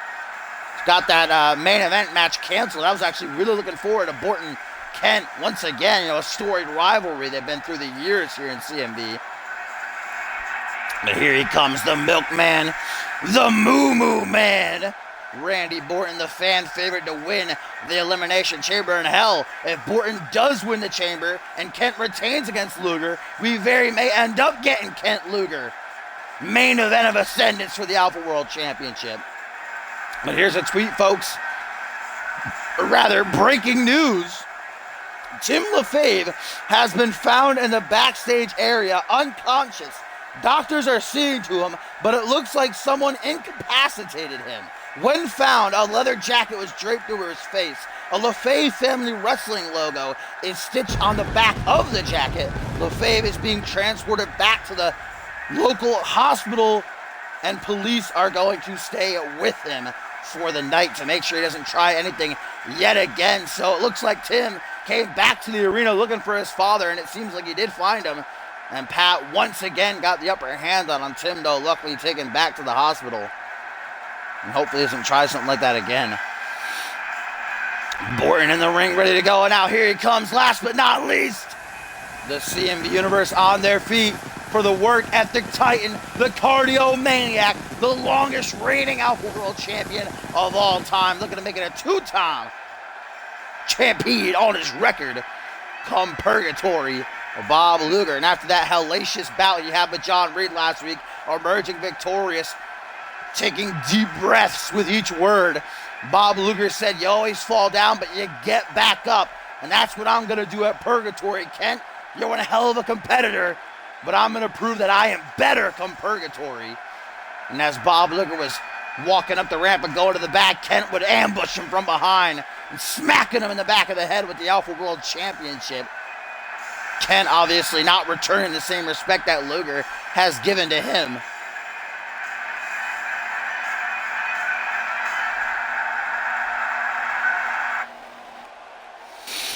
But here we go, folks. Co-main event time. Ryan Kent and Mark Cattell taking on Randy Borton and Bob Luger. We're going to get a taste of what our main event should have been last week as Kent and Borton start things off. And that was a big opportunity for Borton last week to go one-on-one with the Alpha World Champion, and Mark Cattell took that from him. Like I said, though, if Borton does emerge victorious in the Elimination Chamber, and if Ryan Kent does retain against Bob Luger, we could see Kent Borton at ascendance for the championship. But shit, if Borton wins and Luger manages to recapture the title, that would be one hell of a match at ascendance. Borton Luger, former foes turned allies. Nearly a year ago, it was at Battle Scars that Randy Borton and Bob Luger duked it out, with Borton, if I remember correctly, emerging victorious. How far both men have come this season. Borton capturing the International Championship at the start. One hell of a reign he had. Oh, what a DDT by the Milkman. And Bob Luger, of course, becoming the greatest Alpha World Champion of all time, longest reigning, most title defenses, wants to pick things back up. In his second reign, Kent manages the backflip out of a suplex attempt, but right into the clutches of Luger, who nails him with a reverse mat slam.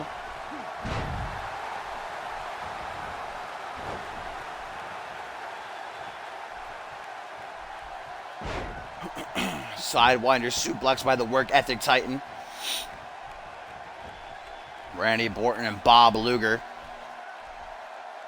teaming up here tonight, the iconic duo, Dream Team. Some would say an unstoppable pairing. Both these men have some of the most impressive records this season.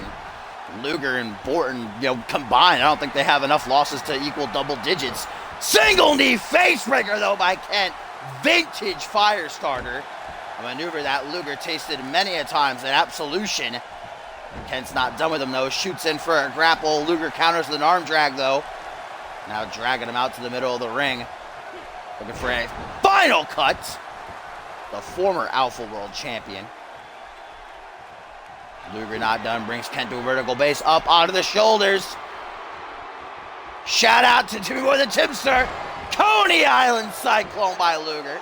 Floats over into the pin. 1, 2. Only a 2 count. I'm sure Luger wishes that he could help Tim with this whole debacle he has going on with his father, but Luger has to have his attention solely on Kent with the Luger landing. Hooks the leg. 1, 2, but Marcantel gonna save the fire starter. Surely not out of caring for Kent, but just wanting to keep the match alive for himself. Marcantel and Randy Orton going to be locked inside of the Elimination Chamber at Purgatory. Oh, wait a minute. Ryan Kent, it took 3 of these to defeat Bob Luger at Absolution. Will it take but 1 here tonight? No, only a 2 count.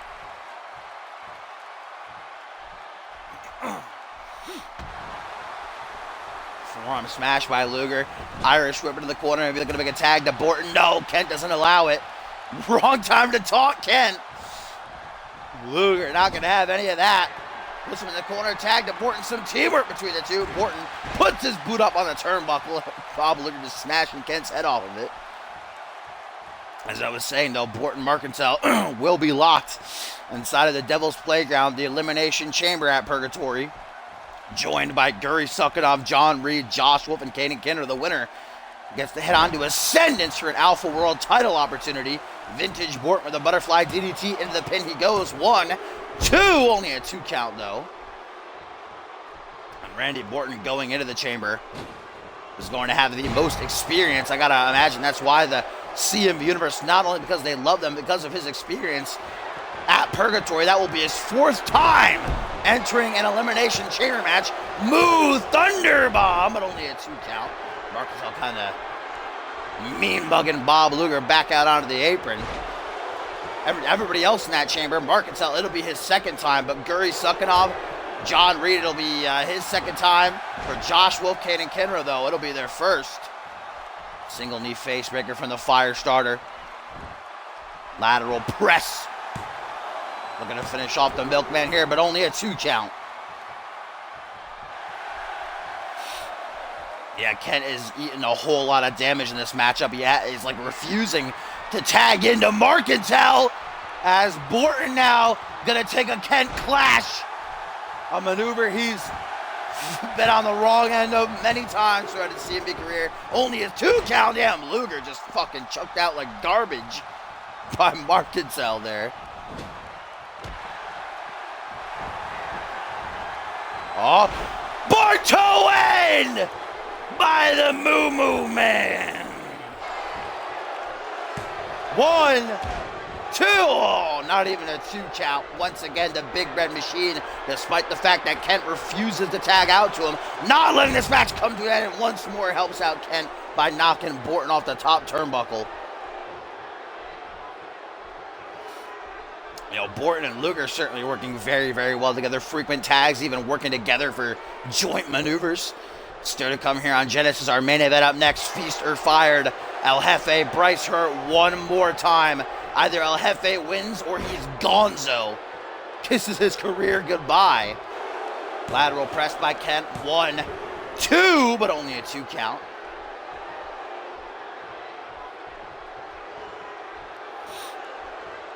And Kent finally makes the tag to Marcantel, who is completely 100% nice and fresh. Maybe that was the strategy, you know, Kent took a whole bunch of damage and then Marcantel come in 100% ready to go. Absolutely unburdened. That's a great strategy. Kent softening up Luger for the true Dark Lord, who tries for a pin. 1. Just a 1 count, though.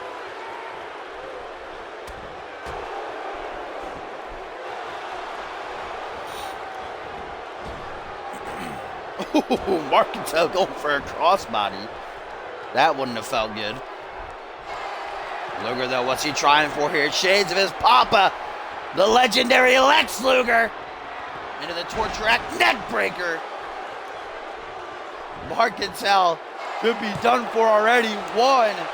Just a 1 count. Oh, Luger looking to dish out the pain. Luger landing. Marcantel dropped right on his noggin. Kent giving Big Mark some time. Will it be enough, though? Yes, it will.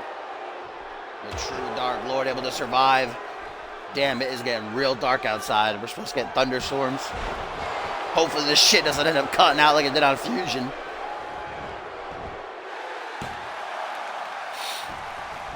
And a tweet, guys, from Pat LaFave, who says, you think that boy would learn by now. I say one cross thing to him, and suddenly he can't wait for purgatory. Fine, he can wait in the hospital. Sleep tight, my boy. Damn, so Pat kind of confirming that he did indeed, again, tacked him tonight. Borton back in off the tag.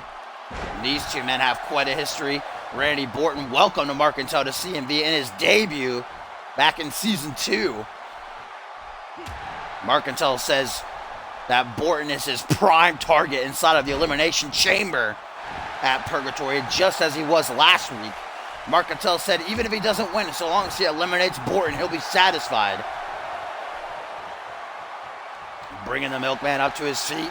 Marcantel in control right now. Not for long, though. Borton trips him up, turns him around. STF by Borton Ball. What's the immediate rope break? Lucky positioning for Mark Emu. Oh, but bad news inbound. If you're the true Dark Lord, Borto and Kent coming in trying to talk some sense into Borton. Can Luger stop Kent? Yes, he can! And oh my goodness. A millisecond away from the 3. Kent to get down Luger. Now Marcantel with an overhead belly-to-belly suplex. Watch out, John Cone.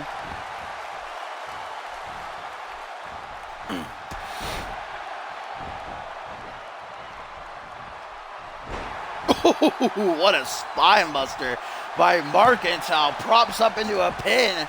Trying to pick off Borton any opportunity he has. Luger trying to help out his partner a bit, but he missed that forearm smash. Borton now going to try for a pin of his own. Hooks the leg. Kent trying to keep himself up. Using the ropes so he doesn't slip off and fall. Drop kick attempt by Borton. Marcantel slyly moves out of the way for a big man who can move. Arm drag though by Borton. Goes for a cheeky jab. Cross right to the jaw. And now Marcantel with that falling power bomb. And Borton could be done for. Uno, dos, tres. Marcantel just pinned Borton Luger. Just a second too late. What a win. Marcantel doing like he said he would. Pinning the Moo Moo Man.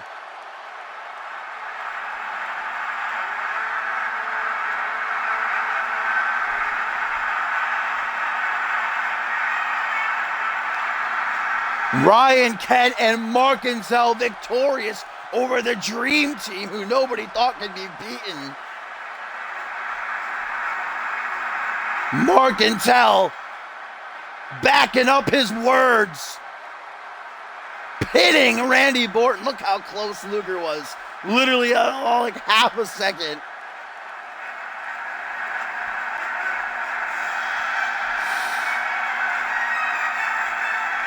The Alpha World Champion again goes over Luger, while Marcantel might be starting to get in the head of Randy Borton.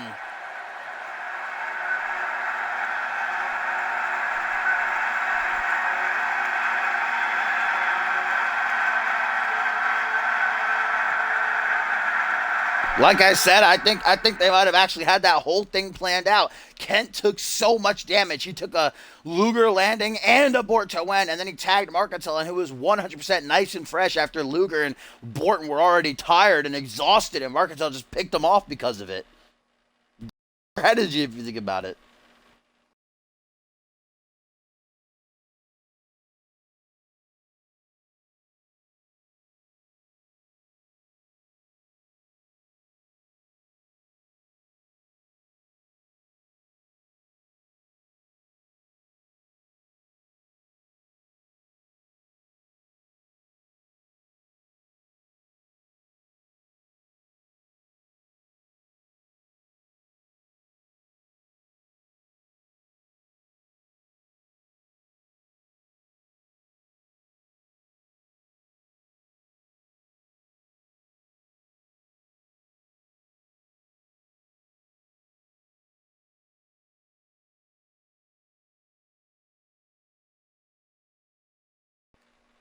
Here we go, folks. It all comes down to this, our main event of Friday Night Genesis edition number 86. One last time, my friends.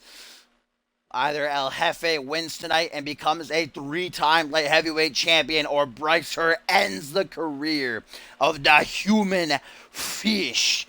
Things have gotten so personal between these two. Bryce Hurt just weeks ago tapping El Jefe out right in front of his own son. Of course, this all started 3 months ago when Bryce Hurt was in the same position as El Jefe. Feast or fired. Either Bryce Hurt would win and capture the championship, or El Jefe would defeat him and Hurt would be fired from Genesis. Bryce clutched up that night, and ever since he's had a firm clutch on that championship. We know he defeated El Jefe back at homecoming via countout to retain his belt. But El Jefe says, give me one more opportunity. I'll do anything I have to get my hands on Hurt. And Dave Turner said, fine. You put your career on the line. You want it that bad? Then you're going to have to put something up yourself. Can El Jefe do what Bryce Hurt did?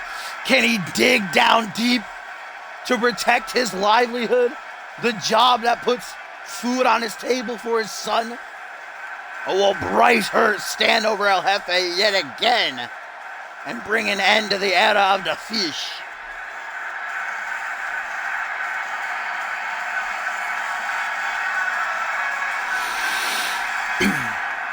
The CMV universe, of course, 125% backing El Jefe here. As we await the arrival of the champion. And this is a man who does whatever he has to keep that strap over his shoulder. The same man who punched a 16-year-old boy in the face. El Jefe's own son.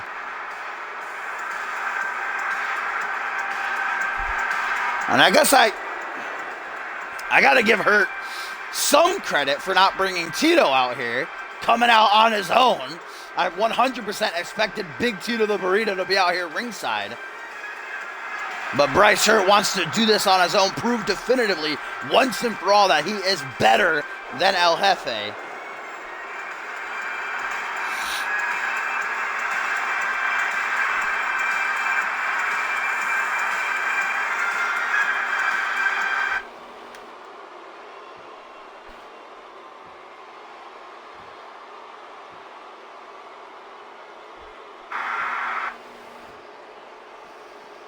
Here we go, folks. Main event time. CMV Light Heavyweight Championship up for grabs. Feast or fired. For this man right here, it is all on the line tonight. He either wins and makes history as the first ever 3-time Light Heavyweight Champion, or he loses and is fired. Bryce Hurt with no emotion shown, no pity, no sorrow towards El Jefe and all the things he's done to him. Bryce Hurt looks to prove once and for all that he is the rightful light heavyweight champion.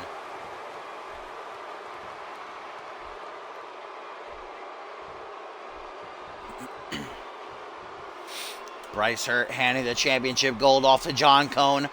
Cone showing the belt to El Jefe, a championship he's held 2 times before. Raises it up high for the world to see. This is it, clean singles match. Bryce Hurt does have the champion's advantage. We saw him use that back at homecoming when he retained via countout against El Jefe. So El Jefe got to be on the lookout for that as he starts things off strong with a kill switch to Bryce, dropping him right on his face.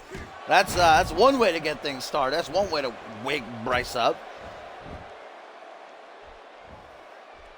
Very emotional moment for many superstars here. If El Jefe wins this, he not only keeps his job, becomes champion, but next week he'll have that semifinal matchup alongside Super Gato in the World Tag Team title hunt. But if he loses, El Jefe's gone from Genesis, fired. Super Gato gonna have to find himself a new partner, and Bryce Hurt Oh, I can't imagine the cocky smirk that would be on Bryce's face. How good he would feel about himself. Nice dragon suplex right there. And a slit across the throat hurt, saying, "You're done, El Jefe."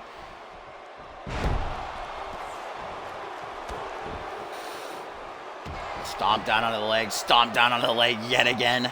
Brought up to a vertical base. Kicks to the midsection. Grabbing Bryce by the arm. And here's some of that unique offense that the CM Universe loves from El Jefe. Walks him across the ring and flinging him clear back across with that arm drag.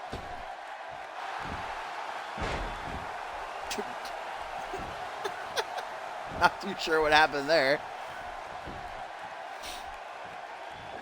Don't worry, Austin. They'll all know who filth Shane Scott is when he's the world champion. Out onto the apron goes Bryce Hurt. And El Jefe, I don't know if this is wise for him to bring the fight to the outside. Hurt has that champion's advantage. El Jefe could lose his career on a count out. How much would that suck? Oh, and Hurt throwing him head first right into the steel post. And Hurt just relentlessly stomping down on El Jefe. Both these men hold victories over one another. I mean, El Jefe just last week alongside Gotcha defeated Hurt. And Tito up against the barricade, using it to just hammer some right hands. Look at that. Head scissors takedown. Count of 6 right now by Cohen, guys. 7. Oh, man. This is not good. This is not good. Whew. Count of 8. El Jefe brings the fight back into the ring. Hopefully he doesn't do that again. That had my heart almost stopped right there. El Jefe beckoning for Bryce Hurt to rise to his feet off the second turnbuckle. Got to take a risk. Hurricane Rana putting Bryce right on his ass. Irish whip into the corner goes Bryce Hurt. El Jefe from behind takes an elbow square to the face. Ducks a clothesline. Takes it anyhow, though. And Bryce just looking down at Hurt like, what is this schmuck? You're not going to take my career from me. The tension between these two is so thick that you can cut it with a knife. So much bad blood overflowing between both men. I mean, when you bring a man's family into the mix, when you bring his son especially, it just goes to a whole new level. I mean, El Jefe was embarrassed in front of his own seed the other week. Bryce Hurt tapped El Jefe out right in front of him. Right in front of El Jefe Jr., who's here tonight as well, in the front row, watching to see if his papa, if the human fish can do it. Oh no, Hurlocker, there it is, cinched in the maneuver that Bryce used to tap out Hurt, or El Jefe I should say, in front of his own son. El Jefe, will he tap again with his career on the line? No, he escapes. El Jefe is not going out like that. And a kick to the gut of Hurt while he's down. Goes for one to the back. Hurt moves out of the way. Bryce from behind. Stomp to the quad. Reversal Fest 1999. Oh.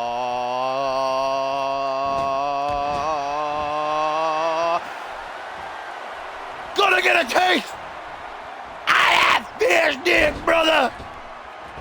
The fish dick of the century for El Jefe. As Jefe lines Bryce up, looking to finish things off. Hook, line, and sinker. Does he have it? 1, 2, no! Hurt kicks out. El Jefe, though, looking to stay in the driver's seat. Misses the frog splash off the springboard, though. And now Hurt gonna capitalize on that mistake. Irish whip puts him in the corner. Bryce doesn't care about El Jefe. He doesn't care about his career. He doesn't care about his family. He only cares about keeping that gold around his waist. Oh, Jefe up high. Bad place to be. Frankensteiner.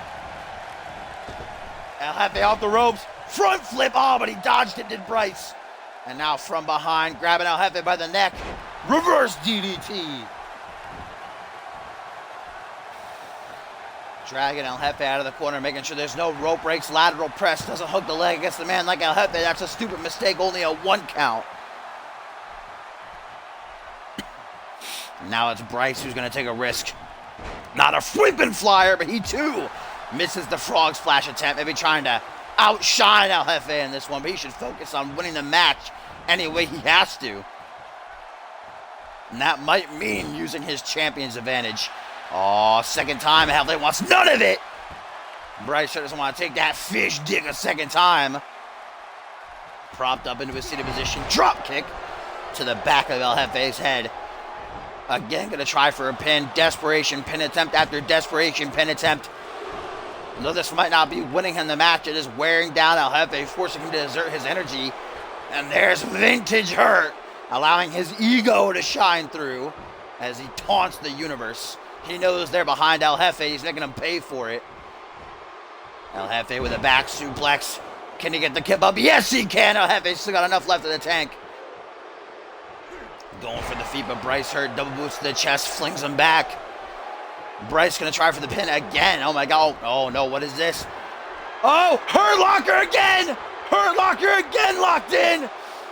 Will El Jefe be forced to submit? Will his career come to an end? Will he tap again in front of his own son? Hurt's got it locked and he's not planning on letting go. Oh, knee to the back of the head. Punch to the face. El Jefe refuses. He refuses to tap. He refuses to lose. But he might not have a choice. Arm drag after arm drag, tip for tap, back and forth, kick to the thigh. Takes El Jefe off his feet. Bryce Hurt showing no mercy. Bringing the human fish to his feet. Front headlock. Leaning him up against the ropes. Oh my god, this match! El Jefe chucked to the outside. Hurt putting it all on the line. Tornado DDT by the light heavyweight champion. Looking to do whatever he has to retain his championship. And the motionless El Jefe thrown back into the ring. Bryce Hurt takes a quick breather. Referee begins his count. Hurt telling El Jefe, get the hell back up. I'm not finished with you. Oh, but he wastes too much time. Bryce should have gone for the pin, and now he's going to pay for it. El Jefe back to his feet. Goes for jumping the shark, but a half and half gets him caught up.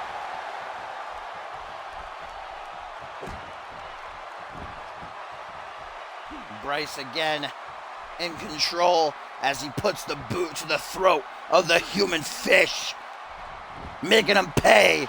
Lateral press by Bryce. 1, 2. Only a 2 count. Both these men have endured such pain in this matchup. Oh, the squat! El Jefe backs into the corner, letting the CMV universe know he's A-okay. The championship on the line. Oh! A bait the shark by El Jefe! Ran right into it. Oh, but a rope break. Sees Bryce Hurt get oh so lucky. The fans chanting, this is awesome, and it most definitely is. What a bout, and now a boom drop. Bryce Hurt is in La La Land. Oh, El Jefe to the top rope. The boss, the human fish, looking for that one last big maneuver lowdown. Ever since that catapult jumping the shark, Bryce Hurt has not been able to get any defense or offense in. It has been all El Jefe.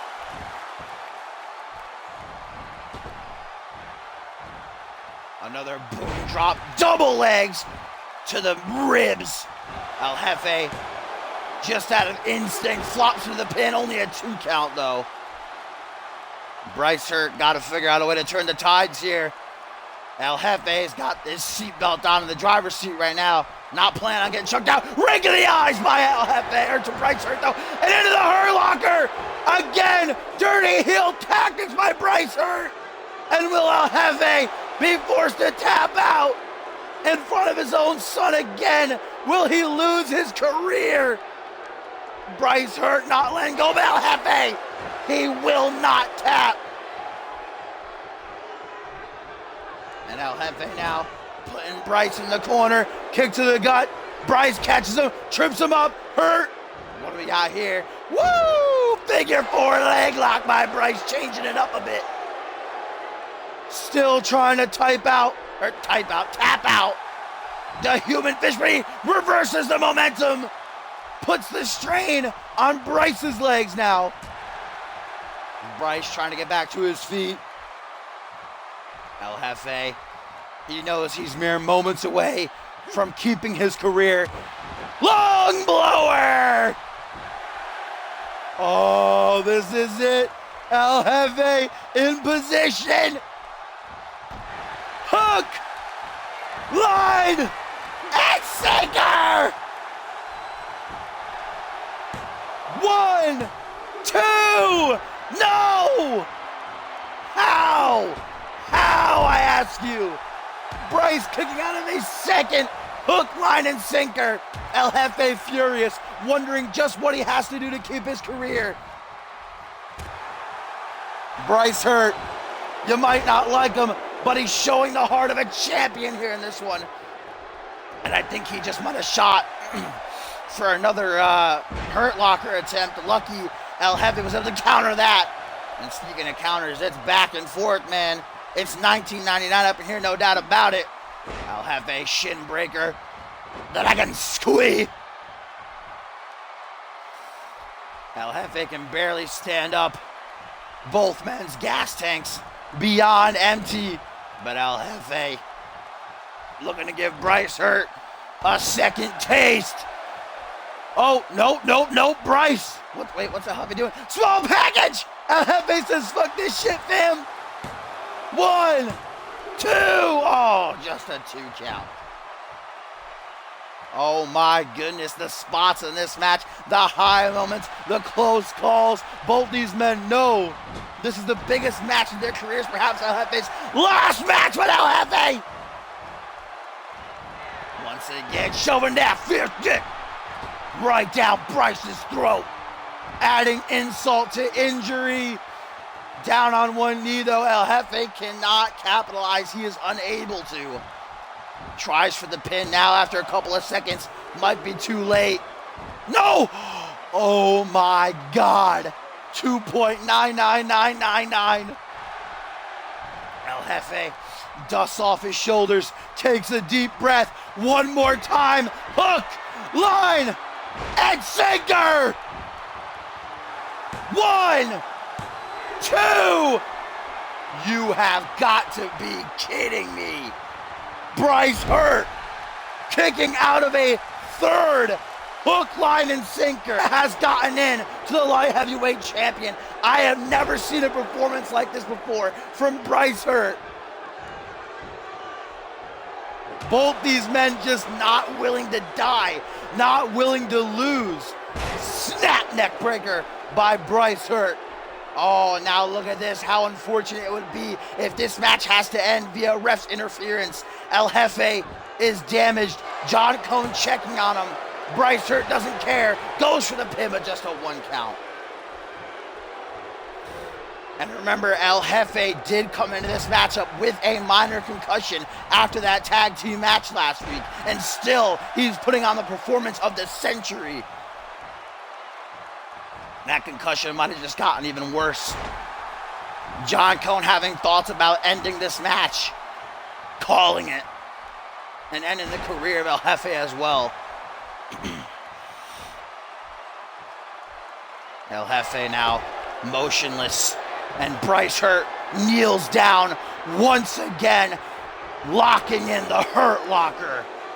And it's a pain to see, but El Jefe has to tap. There's no way that he can survive this again. There's simply no way. Are you kidding? Are you kidding? No! El Jefe again escapes the Hurt Locker. Good God Almighty. Front headlock though by Bryce. Takes El Jefe for a walk up against the ropes again. Oh! 9-inch nail by Hurt. Aggressive pin. 1, 2, 3.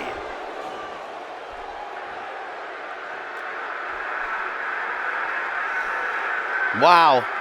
I mean, There's no words, ladies and gentlemen. We have just witnessed the end of El Jefe's career.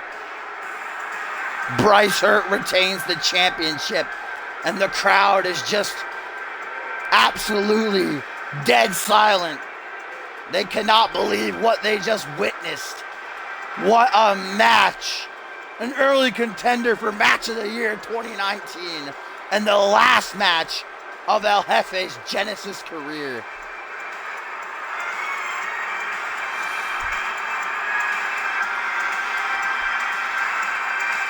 My God. Bryce Hurt had to dig down deep, everything and the kitchen sink, and finally a 9-inch nail is what it took to get the job done.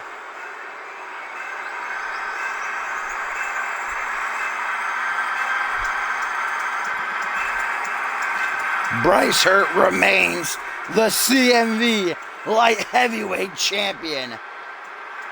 And can anyone take that title from Hurt after a performance like that? He didn't cheat to win. A couple of dirty heel tactics throughout, but in the end, he won clean.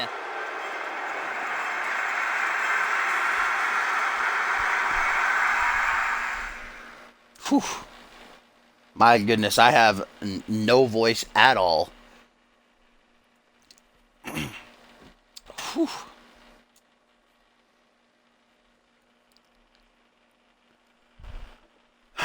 Rip El Jefe Jr. in the crowd.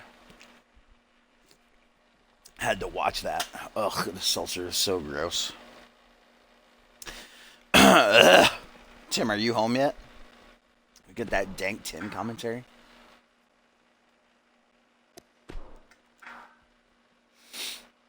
Oh yeah. Getting a doctor's report that El Jefe did indeed worsen his concussion in that match, but I guess it doesn't really matter now. Since his career is no more. He'll get to rest that up. Custody of El Jefe's son.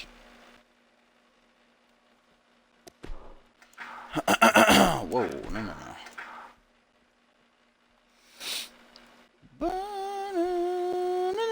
Ew, why is Albius playing Stardew Valley? What a cuck.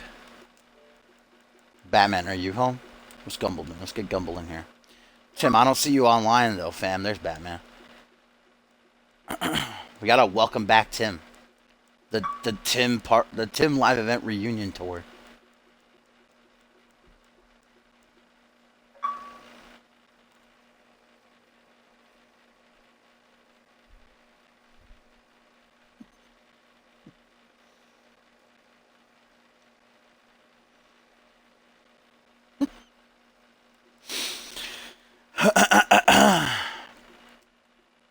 Batman, join the goddamn party.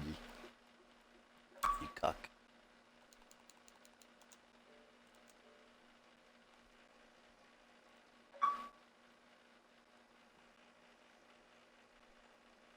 Oh shit, I don't have my party audio on.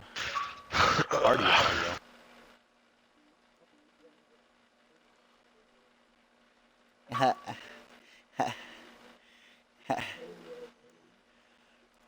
That guy you keep burying? Alright, what are my live event matches? Sortio versus MLP and DJ Moore. Bryce Hurt is God now. Bill Maverick versus... I can't calm down, Tim. Don't you see? I can't. Tim. Yeah. Agnes. That's not my call. Why are you congratulating me? No, that's my buddies. I made him, I promoted him and stuff, but it's his name, so it's not mine.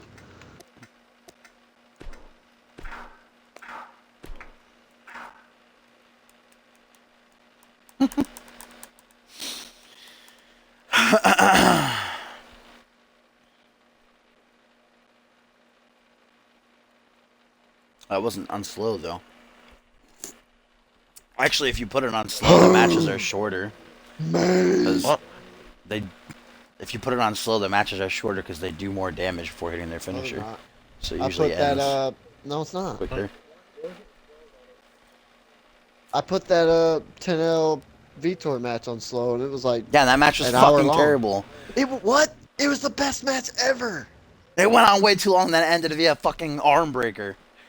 Yeah, but I sold it on commentary. He passed out from the pain.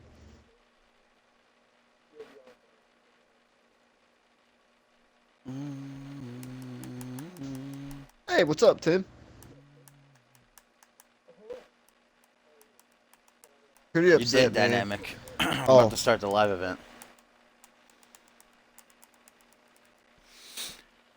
Why is Now, this so which one of long? you motherfuckers is Kissy Dumplings in the chat? Probably. Yeah, that's not you. One of you motherfuckers I in the told you I chat, got Kissy locked out of my Dumplings, admin account. said, "You are ugly." Was that you? No. Oh. Oh, that was awesome. I don't have a voice.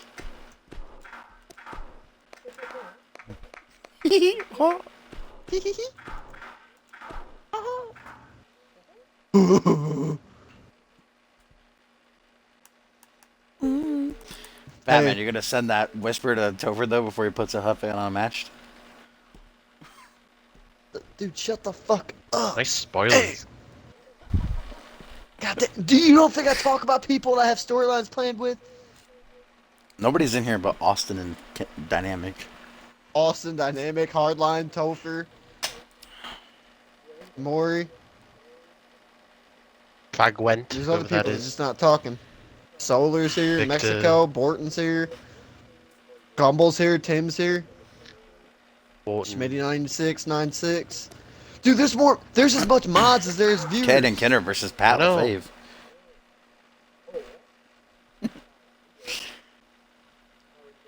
What should we do? Wait, we have winning. I got it. How come I What the fuck? Nah, fuck you. We're doing a fatal four-way. Ugh, I don't want to do Fatal 4 Way. Let's go too long. Everyone. We'll Alright, do, so it's Austin. Me and Austin. It's me versus Austin. Do a I think- Battle Royale. I pick El Hit. Wait. Alright, we'll do a Battle Royale, so just give me names in the chat. We don't do So- winner for it. No, it's me and Batman. I mean, me and Batman. Austin. Sorry, honey. This is a Genesis live event. Oh.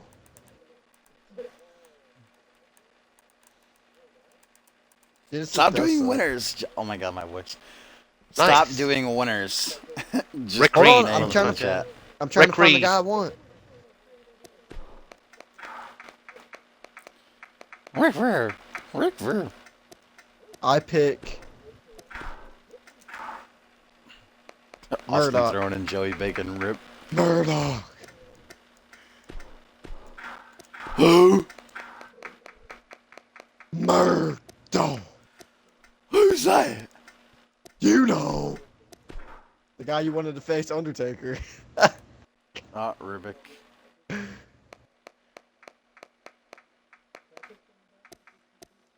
I said put a name in the chat. Tim. That's Fusion. shit? Austin Aries. What we got? Afterlife.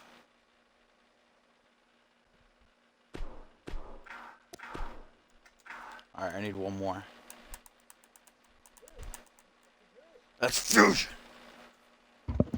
Tito. Tito. I just whispered Tito. Tito. You already have a call in there, Gumble. Tito. That's cool. Tito. No, that's your call. You made him. Alright, we'll put Gary then. I actually don't like Murdoch's elbow pads. Too shiny, motherfucker. What Yeah. material is Cry that? about it. Dude, Was it change it. vinyl? Wait, pause the match real quick. Go change it. Dude. Want me to just delete him? I mean, you might as well, just like you did to Rex. This is DJ Moore's retirement match, by the way, because I got to delete him to make room for Freddie Osborne. It's fucked up. Wow. You're always putting this shit on me.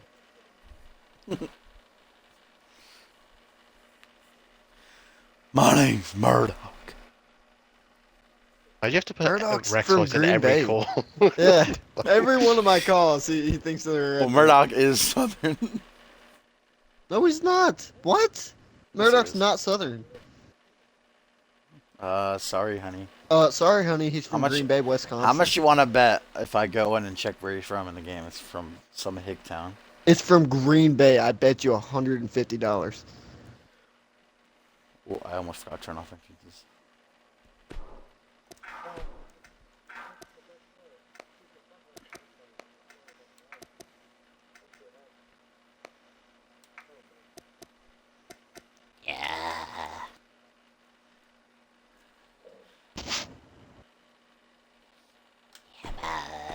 I hope Consortio go over here. Say.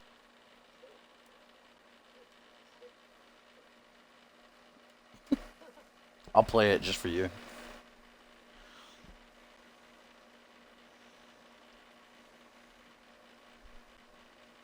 Oh, I have a whisper. Yeah. It's probably from Topher.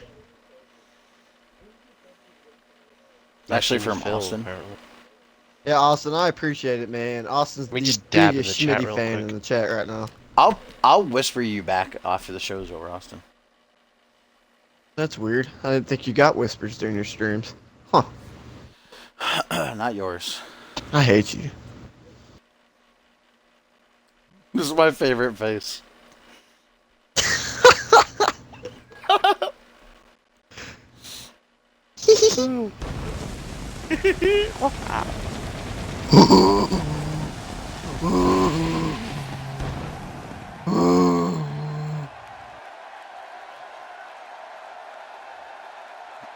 Here's Ellsworth with his chin.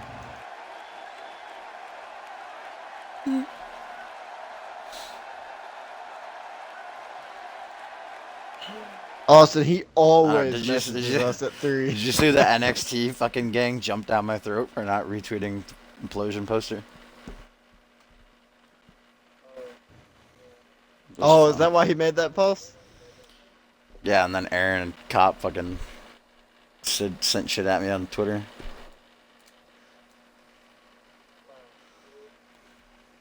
Yeah, really. I feel like that CMV account is what it needs to be. McGregor No. retweets and funny you have a- memes. No, you don't even include me in it. Batman, I can't put you in there because it's only an amount of loud text. There's no more room. Delete stuff. Sorry, honey. Delete cop. I'm just gonna change it to a Xander Slade account. Yeah, you might as well. Let Tim take care of the CMV account. I trust him. Never mind. Let Gumble take care of it.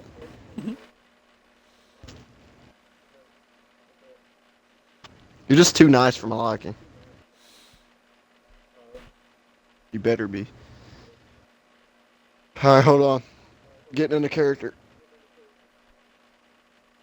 It's fucking kayfabe. I'm Ted Dickens. Oh god. Nah, JK. You know that new Netflix thing, Glow? Looks pretty good. I'll watch it. What?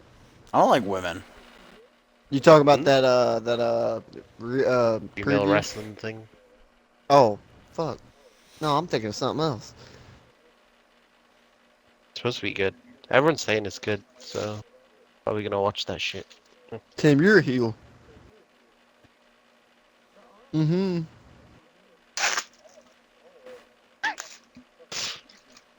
You know what sucks? You know what sucks? Nick Blake. Yeah.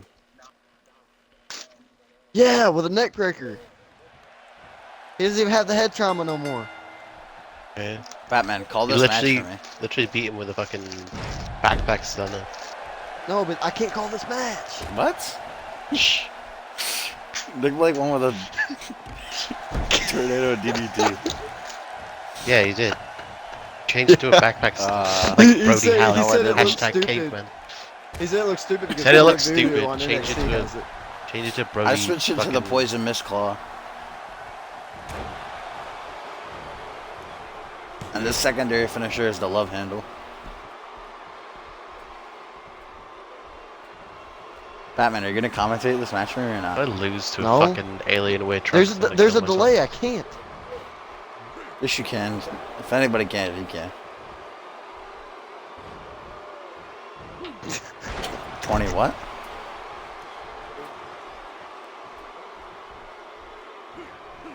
What am I getting 20 minutes less of?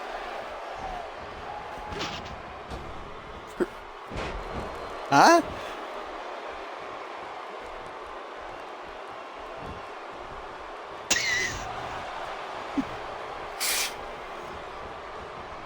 All right, yeah. Why is let's this guy commentate named like that, Tim. Agnes?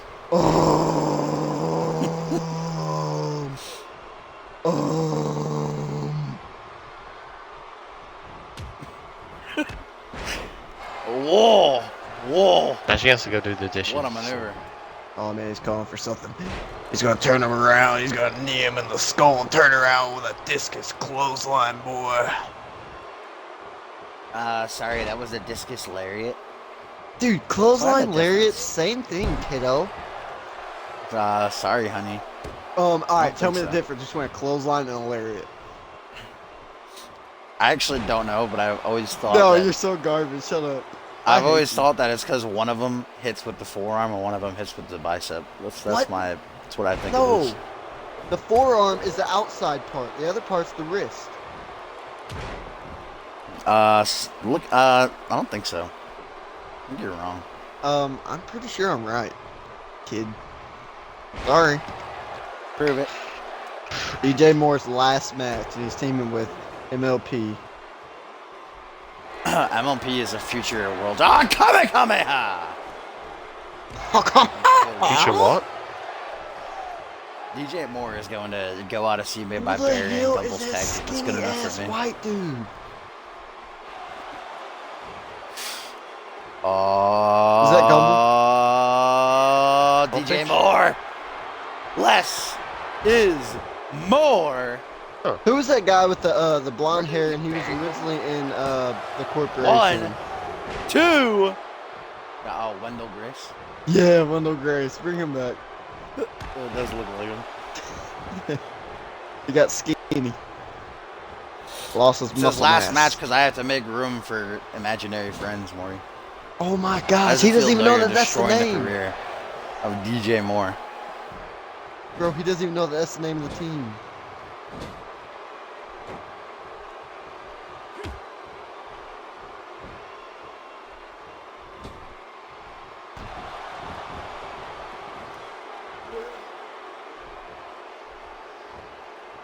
Ladies and Joey gentlemen, Bacon is in that main event. He's gonna win it. My name is Ted Dickens. Why is And Lucas as so you've mean? seen earlier, What did you just say? Genesis was ended Why is he so the way mean? it should be ended every He's the single aggressive week with one. Bryce Hurt on top as the greatest Oh, light I get it, heavyweight 'cause he wears champion black. of all time. What? What? Yeah, Jesus. definitely is. First of all, The reversal of says the How you Kamehameha. back? dark me. brown hair. Fucking dumb. Wait, Second Maury, of I all, have an ascendance feud if you're black talking and about gold. Elijah in mine. I'll whisper you after.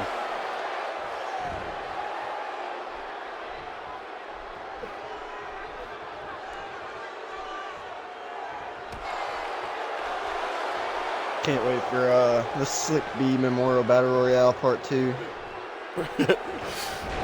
The second, no? Shane Scott is going to We're not walk out counting. victorious. Shane Scott's gonna be main eventing segments. Guys, let's be honest here. Shane Scott's amazing. Alright? You need to start noticing him a little better. Because he puts all this What does work in, all this consortium effort mean? in, and you just don't care. Fucking, how about you Google it? Okay, kid? I actually did. What's Phil? Because when I did that video of them, when I had the debut package, I put the definition of the thing. Nice.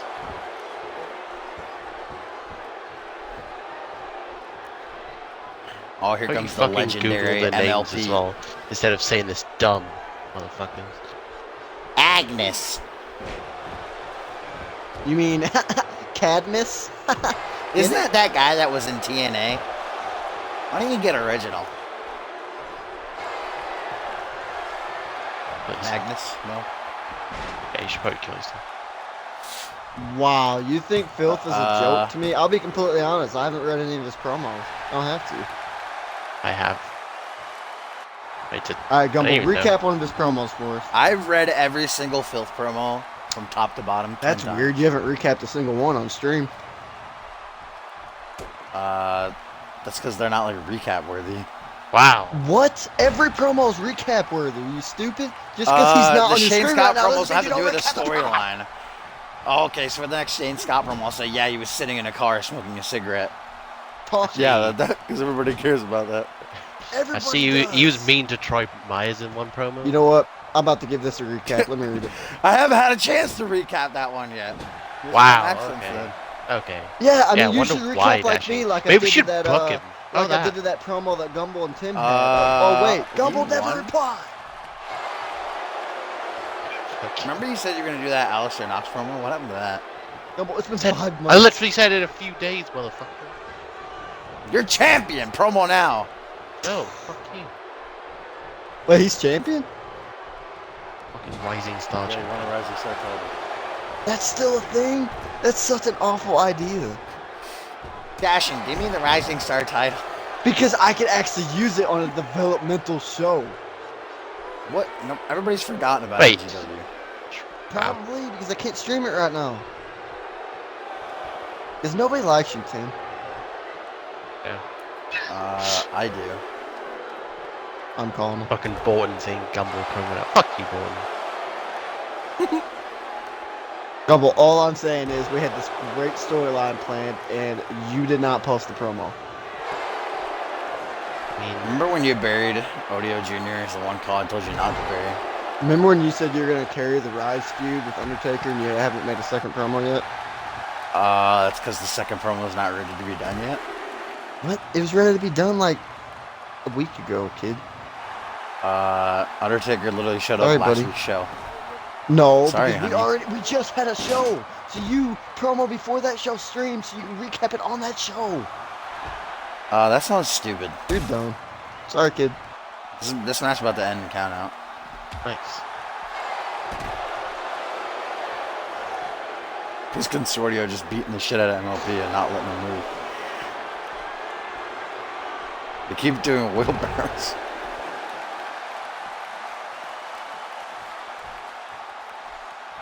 I thought there was a Filth promo, recently. This is June 14th.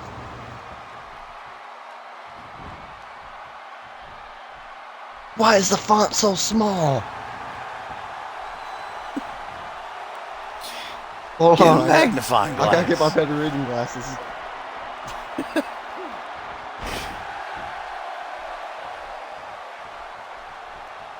Gotta turn my lamp on. I don't know how you would need glasses or a fucking lamp considering you sit directly an inch away from your goddamn computer. A week ago it was my TV. Make up your mind. You sit equally as close to both of them. Nuh-uh. There we go, Hellish. I told you. Probably someone who had. Also, this adds effect. It's kind of fucked up. Turn a Who lamp the on. hell is You're just- Mary Monroe? Alright, let me read this.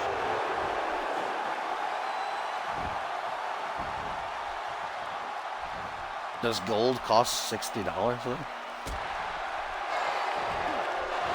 You should just get it once a month like I do. Then it just seems like $5 a month and then it's... Then it's more than you'd pay. Well, What are you talking about? I feel like they do it less if you do it in like a big thing than in 1 month. I feel like one of my dogs just took a shit somewhere.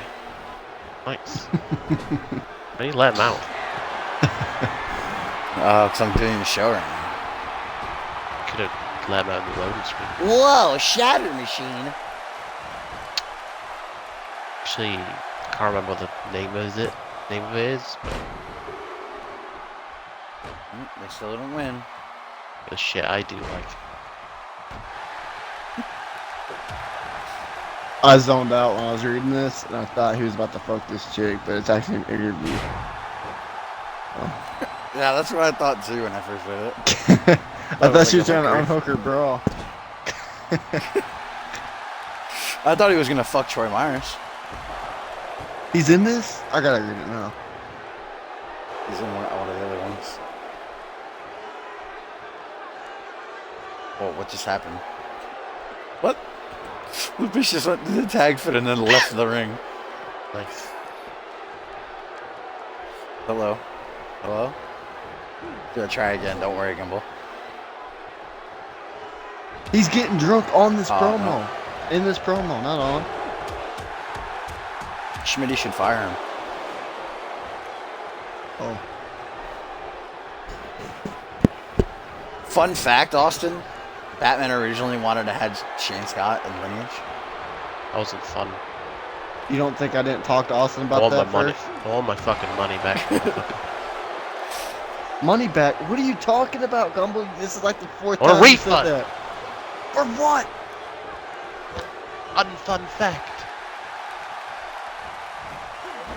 What? Fun. Fun, fun, fun. Wait, guys. I Hello? think it was just a fart. Yes. What's wrong with you? Fuck.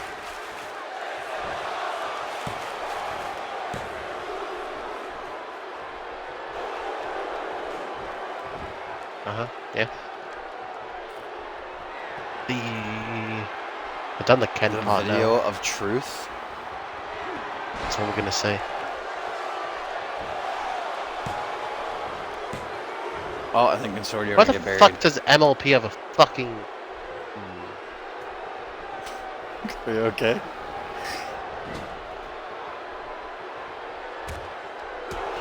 You know what I said to that, Austin? I said, Shane Scott can't join Lineage because he's a future world champion. And he can't be held down by some jobber. Are you like burying him? I'll have you know he's on a 2-match winning streak right now. 2-match.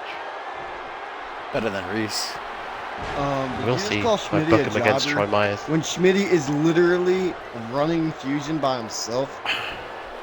That's the world champion. No, not the world champion, but the future world champion in his pocket. Consortio lose.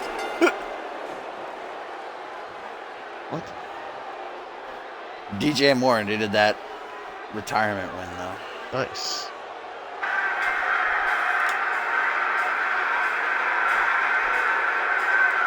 I'm pretty sure Borton was on a live event like 2 weeks ago. Guy. Is he?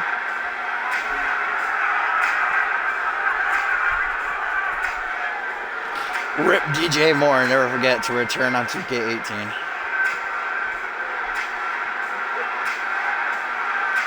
If Maury makes him.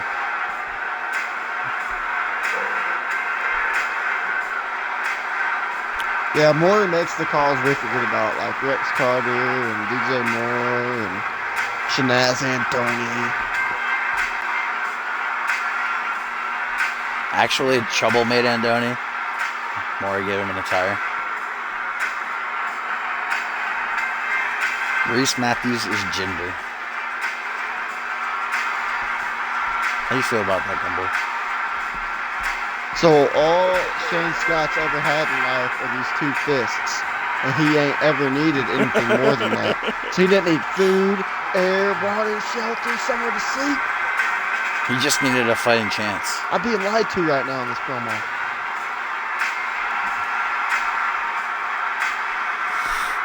Filthy.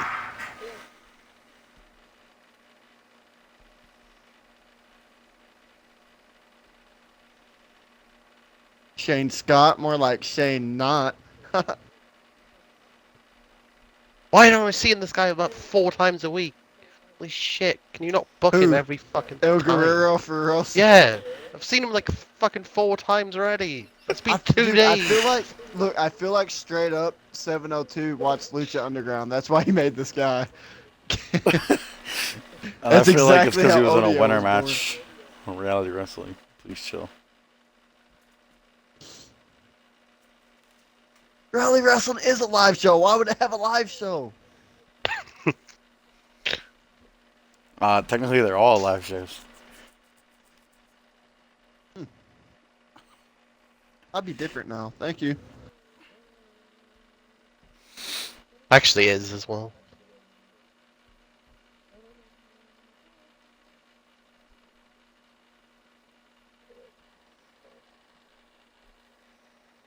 Oops.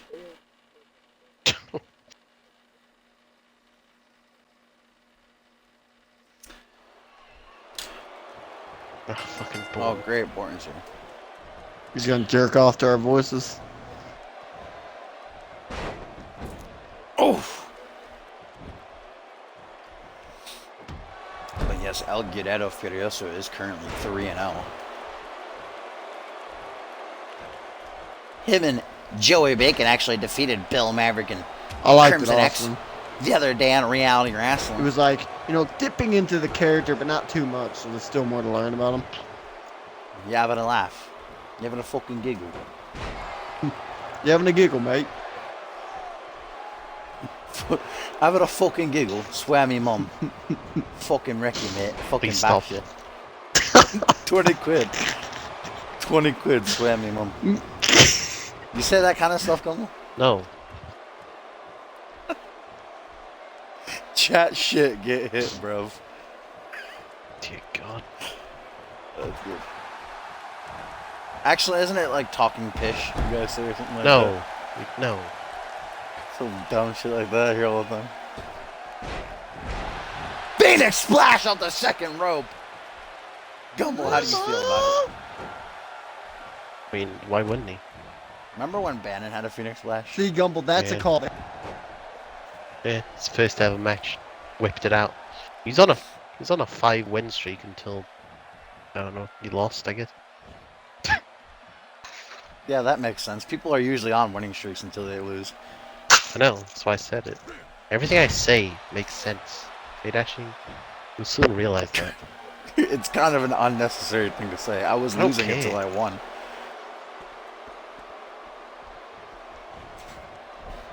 You're dumb. Elijah is awesome. Big Elijah fan. Oh my goodness. Moonsault fathers.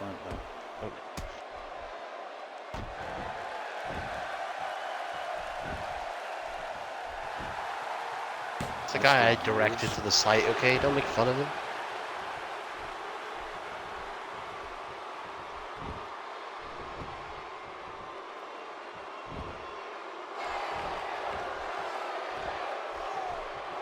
Austin, make it for him so that you won't hate the call when someone else does.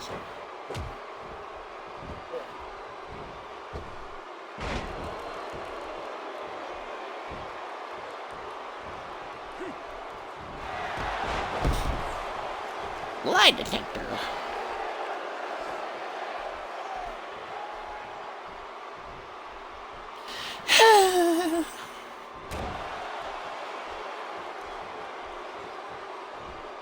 Where'd Batman go? I don't know. Come on, invite him back.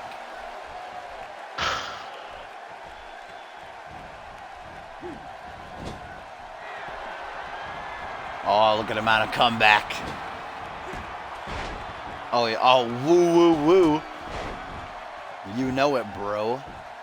Fucking El Guerrero Furioso tapped me out in my personal universe. Hate this call now.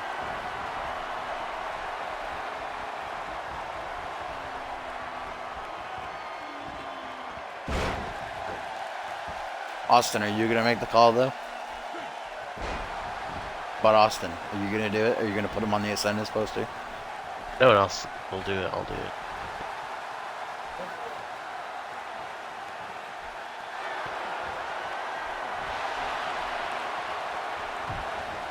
What? Slate's been selling an injury. Please understand. So many mods. I've never seen someone so triggered by 6 mods. It's not 6. There's literally 6. We went on this the other night. I named the 6, and then you kept saying, but what about this guy? I would say Borton, and you'd say, but what about Borton? Wait, I didn't say that. Oh. I think you did. If I had to cut one mod, who would you choose it to be? Fucking Bolton. He doesn't do anything. Borton, how do you feel about He that? doesn't fucking do anything. I'm pretty sure Borton has the most bans in my ban list. Yeah, because he bans random fucking shit.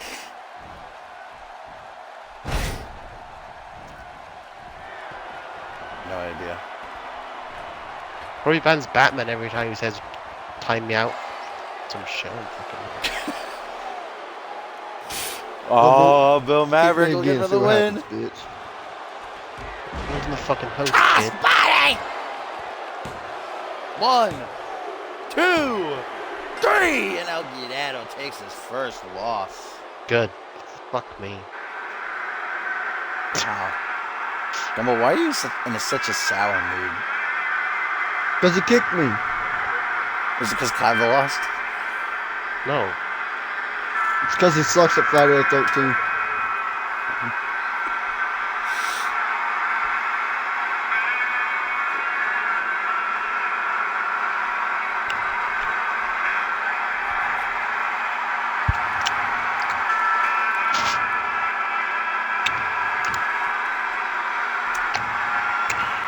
Are you really going to come back and chomp like that? Fucking muted. It's on the way to eat Twizzlers. Can't eat them silent. It's not Fucking fun mute that your way. mic then. I thought you muted me. I will in a minute. Bill Maverick stays bearing that Alright, I'll young eat it talent. a different way, Gumbo. Just for you.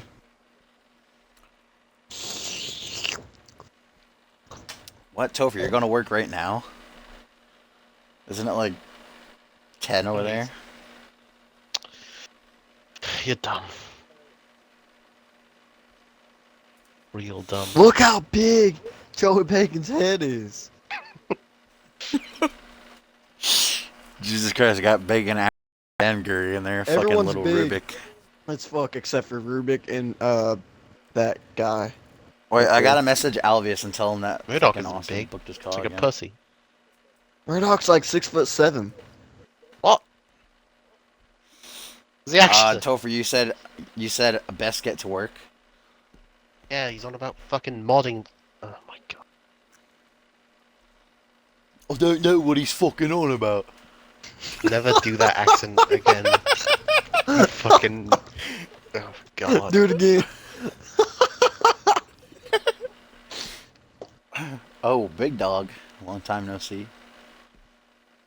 Remember Ricky Browning in the bank? No, I don't. Because you weren't here, you weren't cool enough. Okay.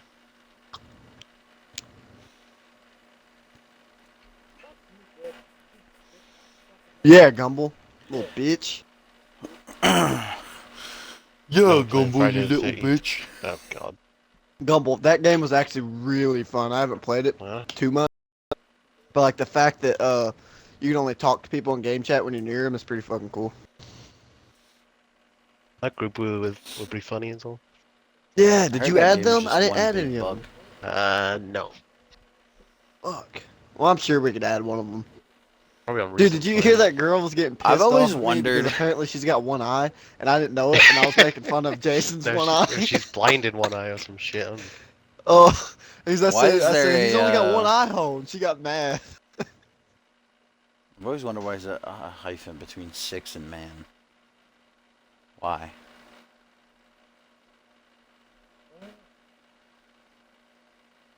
Kids. Swallowing it. Often pondered. I mean, not really, but If you had only 3 questions to ask God, Tim, would that be one of them?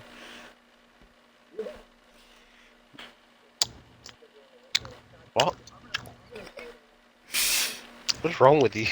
Are you ready for this six-man battle?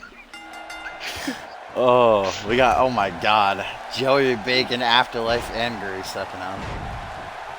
And Little Murdoch. baby Rubik. Tim, you never even checked your box when you came in here, so nothing you've been said has been on stream.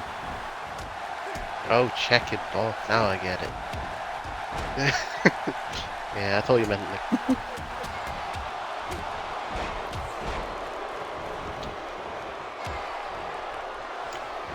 I've been recording this whole conversation. Oh, right. What? Sorry, Maury. Oh, that Done now. Rubik just Rick died. Reed coming into this matchup on an 8-match winning streak. Better be His eliminated soul. first. He just left his body. Rick Reed's dead. Oh, nope. Oh my god. I thought Rubik was about to get that triple elimination. You have Finn for that. No, the one Everyone's where three ganging people up work on together to Rubik now. throw him over. Jesus Christ, Bacon. Look at how little Rubik is compared to Bacon. Good God. Why are you asking everyone what headsets they have? You asking me that too, like police here. There's a headset fetish, dude. Or maybe he's a big headset enthusiast. No, I just explained it, Gumbel. Did you not fucking pay Did you attention? just say a big headset enthusiasm? Enthusiast. Asked. You pronounce it enthusiast? Gumbel, No. try to add those people. I think one of them sent me a message. Hold on. One of them was called fucking Wait, what was it? Boney Hold on. Water? How do you find how do you find your most recent players? You got a friend. then- Studio headsets are the best. Oh, Joey Oh, Bacon recent players, eliminated by there we Rubik. Bacon out first. Sorry. Oh, here they are. Boneless water. I'll Rick add him. Bacon, I the biggest man in the match, chucked out by the smallest. Yeah, boneless water is teaching me how to play. Boneless water? apparently when I escaped, you were still going around asking people where I was when they Bacon survived. slipped on his bacon. This guy's just asking me. Rubik spit in his eye. Oh, yeah. You were dead, and I was still asking people where you were. I was like, where's Gumbel at? Gumbel, I missed you. That's what it was. I didn't want to accept the fact that you were gone. I did it! Woohoo! Wow! We went to the mill. We did it. Tim. We I almost did called it. you Kim. Tim. Yeah. Seriously, though. My good How friend much Ken. money do you need, man? I will give you $100 right now if you get rid of Breakthrough. No. Fuck you. Dude, I was about to he say, what is Tim? is I thought he so already got bad. Xbox. No, No, Breakthrough. Breakthrough is a glorious creation compared to that fucking Aiden guy. Aiden. Aiden? Oh, Aiden. Or Alan. whatever Sorry. his name was. Yeah, Alan Aiden. Sorry about that. I don't know what I was thinking. It was a stupid Speaking of idea. Aiden, when's Fucked one of up. us gonna make Aiden's call? I forgot he Insane. wanted us to make him. Yeah, he said it. I was going to one day, Yeah, but you then wanted to. I got caught up with something else. Every time I offer someone money, Topher's always wanting it.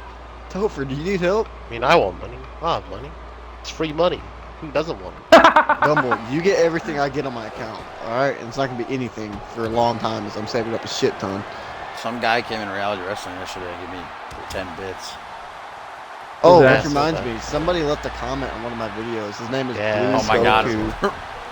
Rubik and Afterlife with a double choke slam Yeah. on Murdoch. What he said? He just said LOL. Yeah, he's had long. It was the no, it was just LOL. It was the replay of Emergence. What? Why'd you upload Emergence to your channel?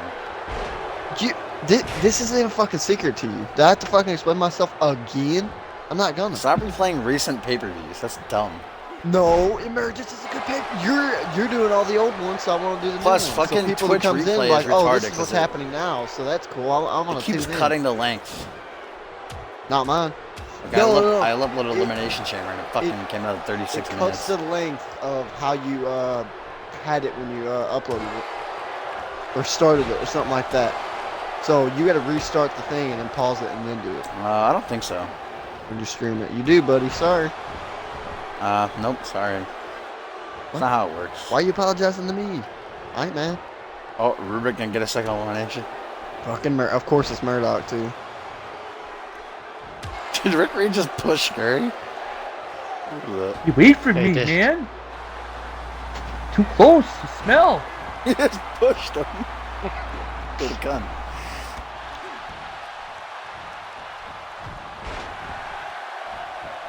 You wouldn't know, Gumbel.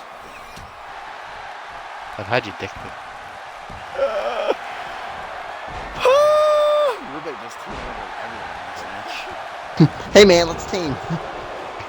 Actually, just him and Afterlife. The second time they teamed up on Murdoch.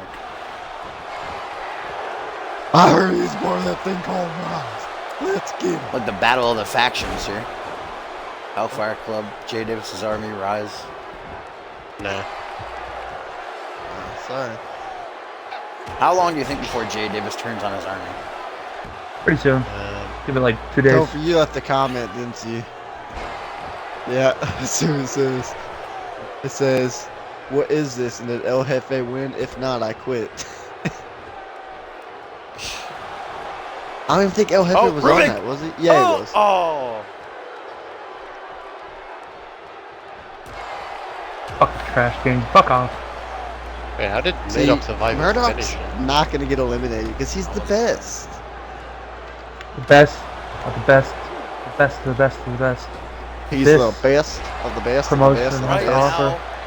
here, Oh! today, on this day, at this moment now, Afterlife. right Oh, here. he's trying Oh, to yeah, push there goes somebody Murdoch. out. Hi, Murdoch. Fuck him. Yeah. His big ass legs. Sorry, Murdoch. Try I again. know. Dropping him. Better luck next time. Uh-huh. How the fuck is that other guy in there? What's his name? Reed? He's on an 8-match winning streak, how do you know? I It's Gumbel's don't least care. acknowledged call and the one that's doing the best. Oh, I actually like that Gumbel, guy. He's just got a get rid of fucking Bandit, great dude. scoop slam, dude. It's like fucking beautiful. Oh, I would masturbate. Just get to rid it. of Bloody Justice 2. Do what the fuck I want, motherfucker. How does he look like Bloody Joe? Oh, Rick Reed. What? Do we have to tell you that, dude? I'm getting shit. He looks nothing like Sick Bloody and Joe. tired of repeating Oh, stuff. there goes Gary. Fuck you, Gary. Goodbye. Don't come back. Give me that double elimination to finish. Who Yes. the fuck would buy Dark Souls 3? Yeah, seriously, I wasted my money on that game. It was $60. I need to... I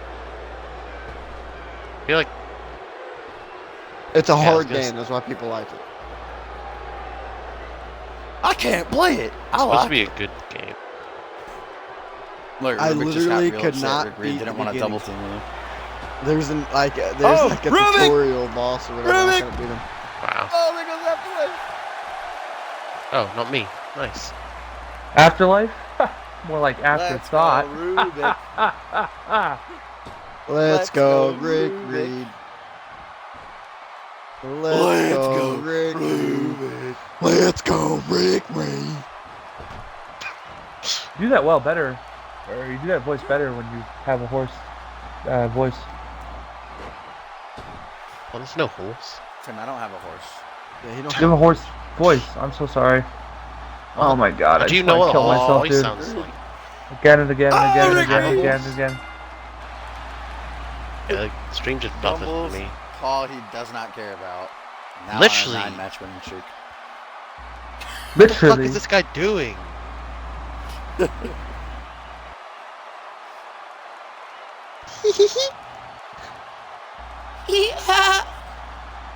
What about voice?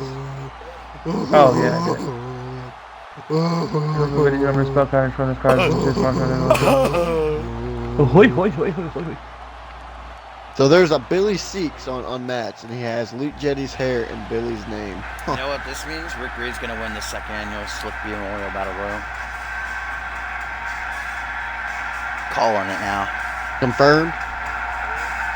Hashtag confirm. And then he's going to win the Genesis Money in the Bank.